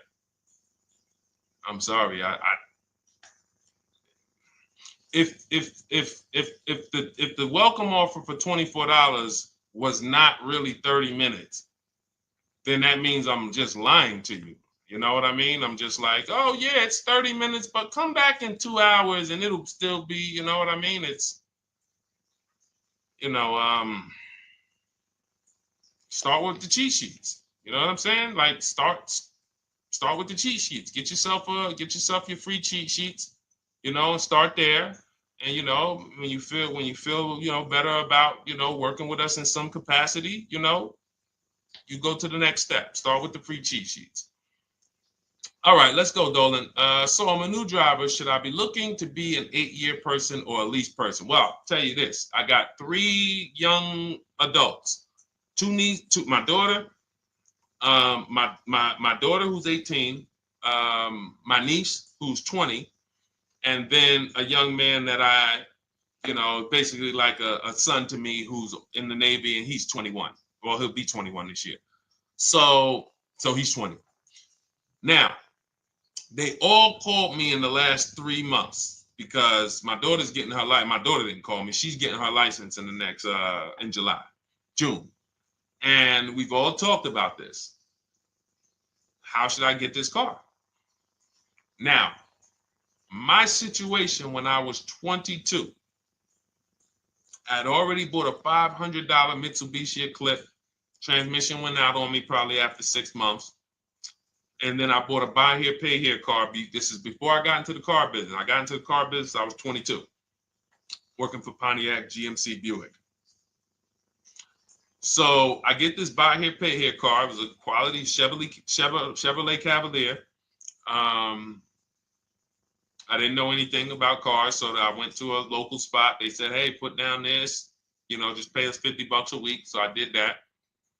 But 22, I had my daughter, and my boss says to me, hey, why don't you lease something?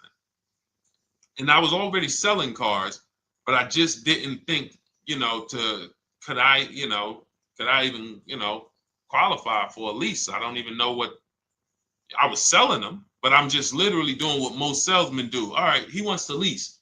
All right, what's the payment? Yeah, tell him it's this. All right, perfect. They said it's that. Oh, that's a little too high. All right, they said it's a little too high. All right, so that's what I was doing. I didn't really understand anything. That's most car salesmen.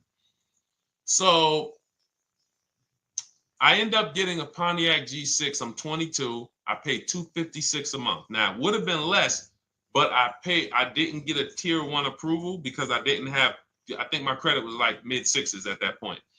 And you know, you really want to be over 670 to get most of the tier 1 approvals. But it would only raise my payment maybe $25. Wasn't a lot.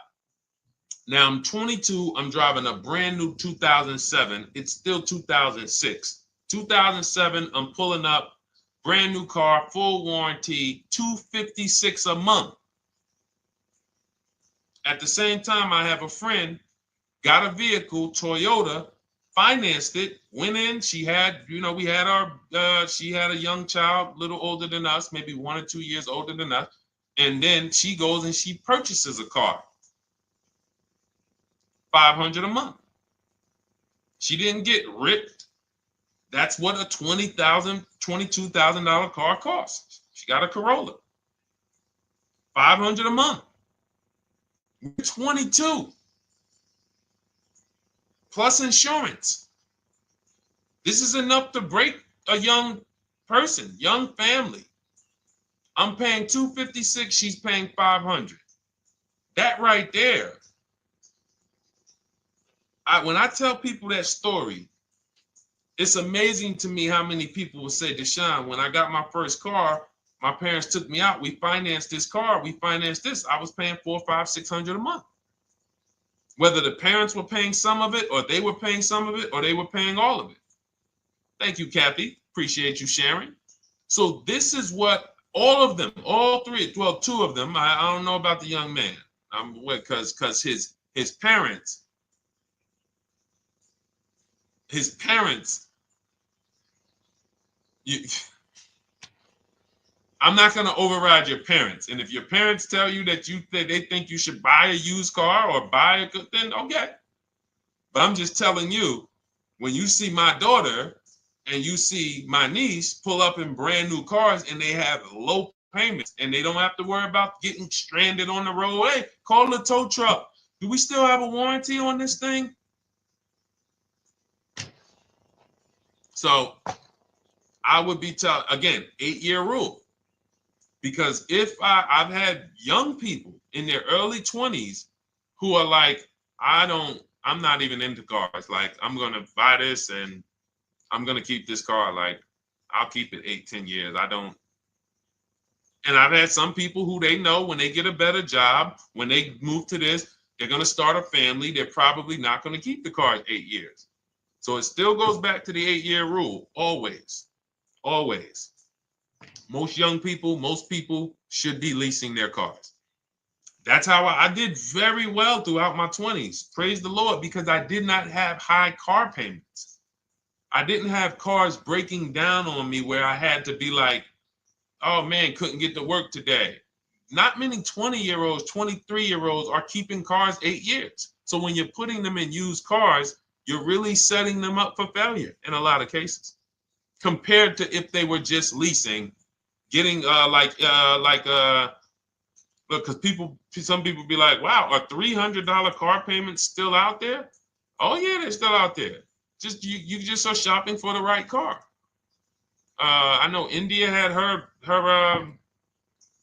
look, Rosalie, she's in our Done With You video checklist and coaching program, like Cars from Home. She's, you know, this is our Facebook group she's commenting from. 3 vehicles she got, all for her sons, all of them. A Nissan Rogue, $399 a month. That's a $36,600 car. She got a Mazda CX-30. That's a $28,200 car. Payments $339 a month. $339 a month. And then she got a Mazda CX-50 for her other son, $40,000.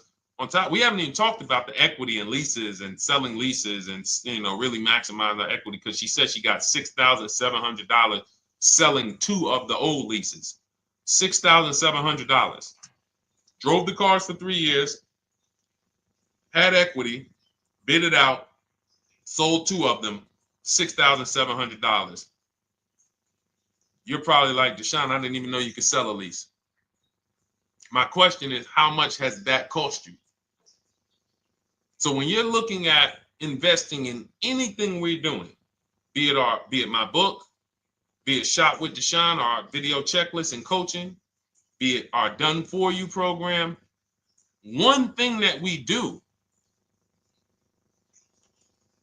covers everything. Your first deal, if you're moving, you're gonna be like, shoot, I got everything I just invested back times 10.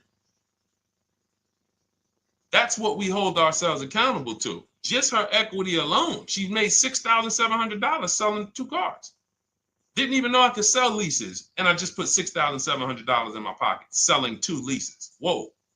So $300 payments. Those would be perfect cars for young people. $339, that's with no money down. Imagine if she wanted to put another $2,500 down, bring the payment down to, $275. This is the way to be moving. And those of you who are getting this, are you getting this? If you're getting this, type some dollar signs. Who's getting this? Who's getting this? Type dollar signs in the chat. Who's getting it? Let's go. Who's locked in? All right. I see you, Mario. I see you, Dane. I see you, Terry Carter. I see you. Who's getting this? Who else is getting it? Who else is locked in?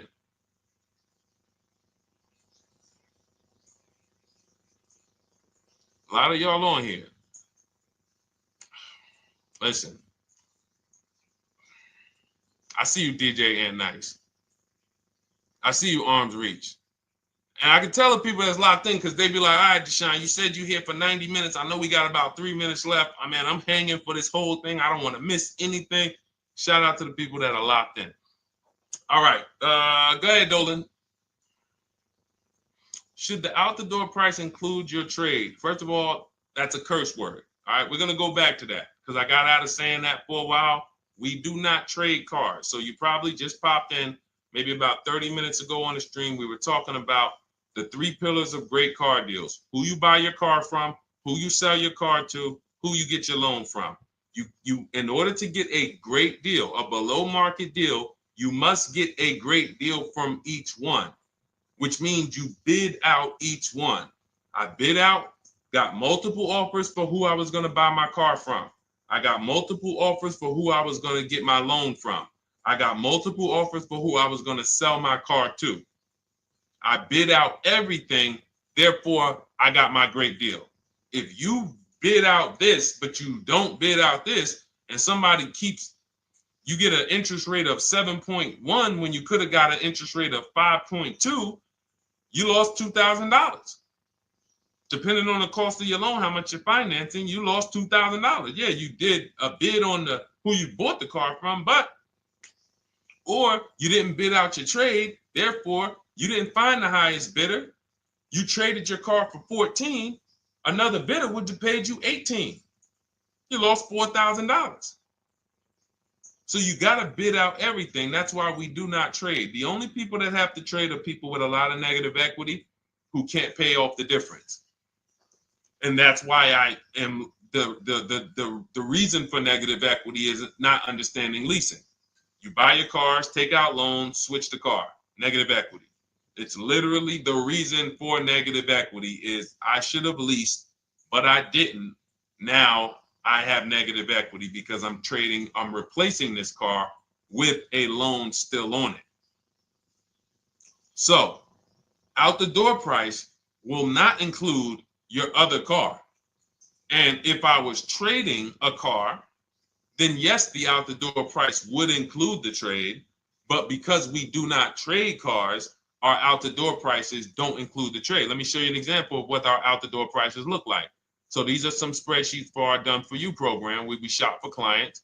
You can see here, this is we shop for a Subaru for this particular client. In this case, look, and you can see the MSRPs for this car is an inexpensive car, $27,000, $26,000.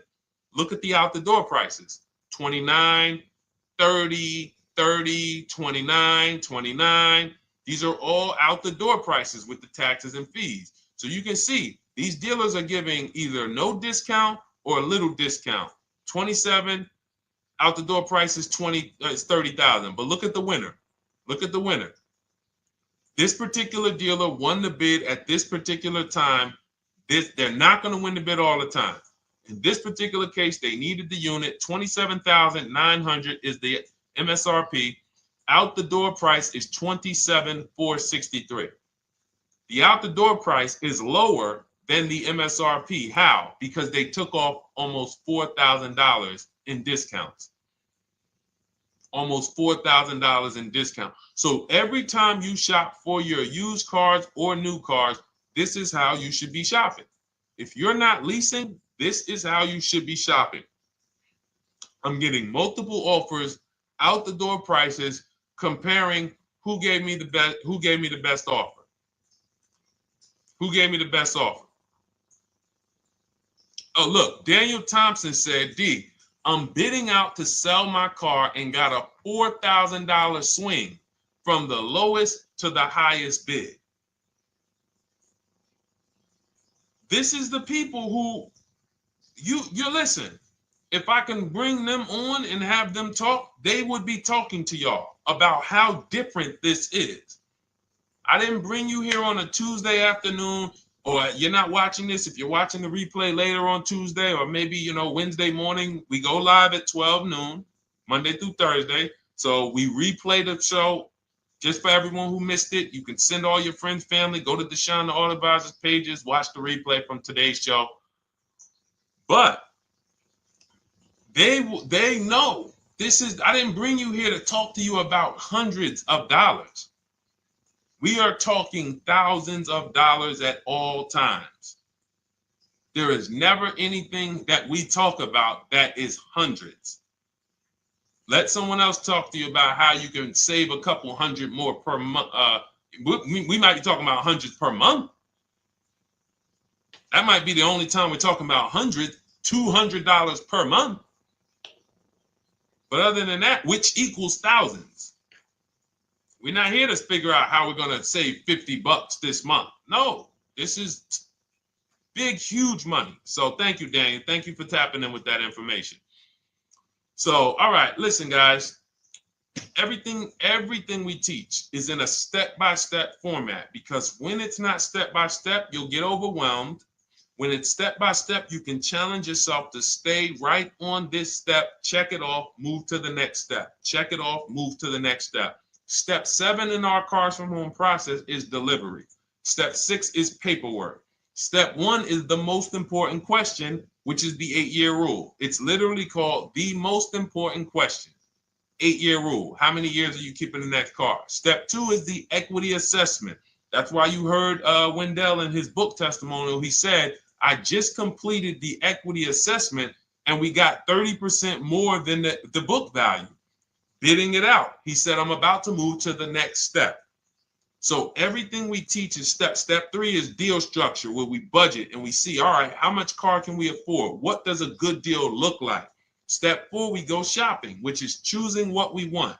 Shopping, looking, doing. We're not buying it. We're shopping the market. We're test driving. We are literally choosing what we want. Shopping, enjoying shopping.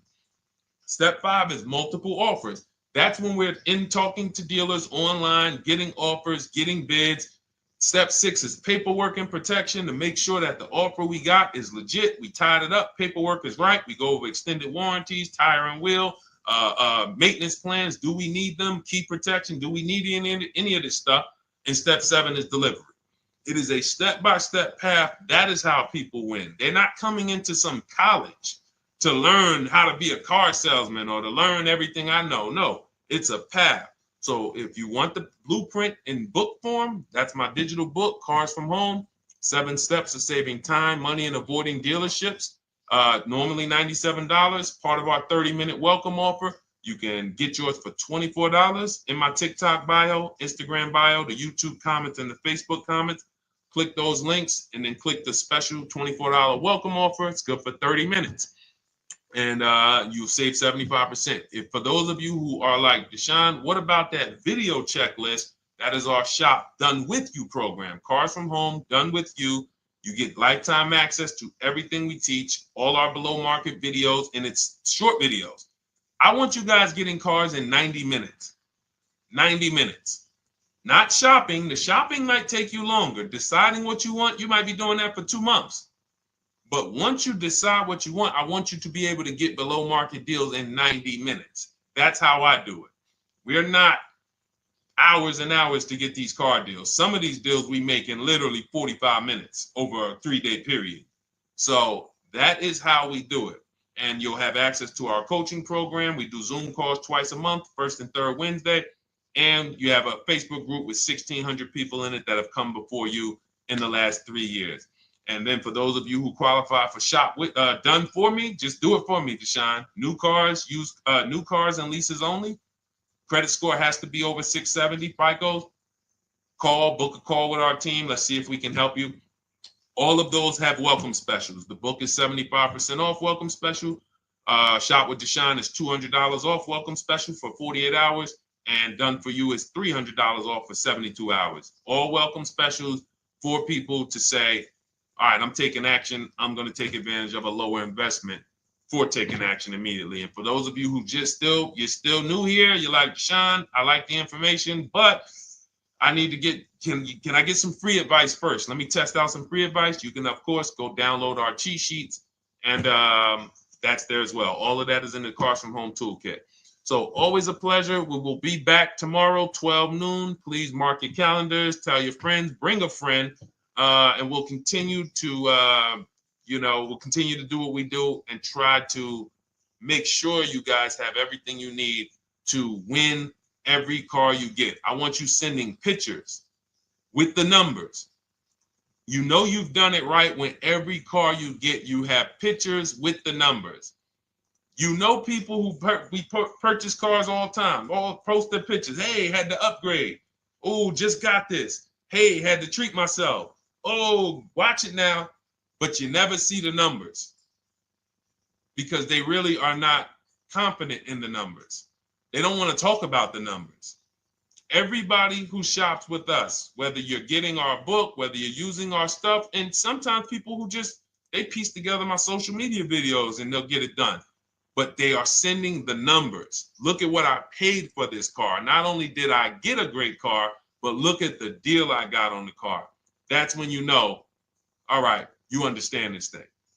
All right, have a great day, y'all. See you tomorrow. And if you couldn't make the whole broadcast, feel free to watch the replay. We'll be replaying it throughout the day until tomorrow's show. All right, have a great day, y'all. Thank you. God bless you.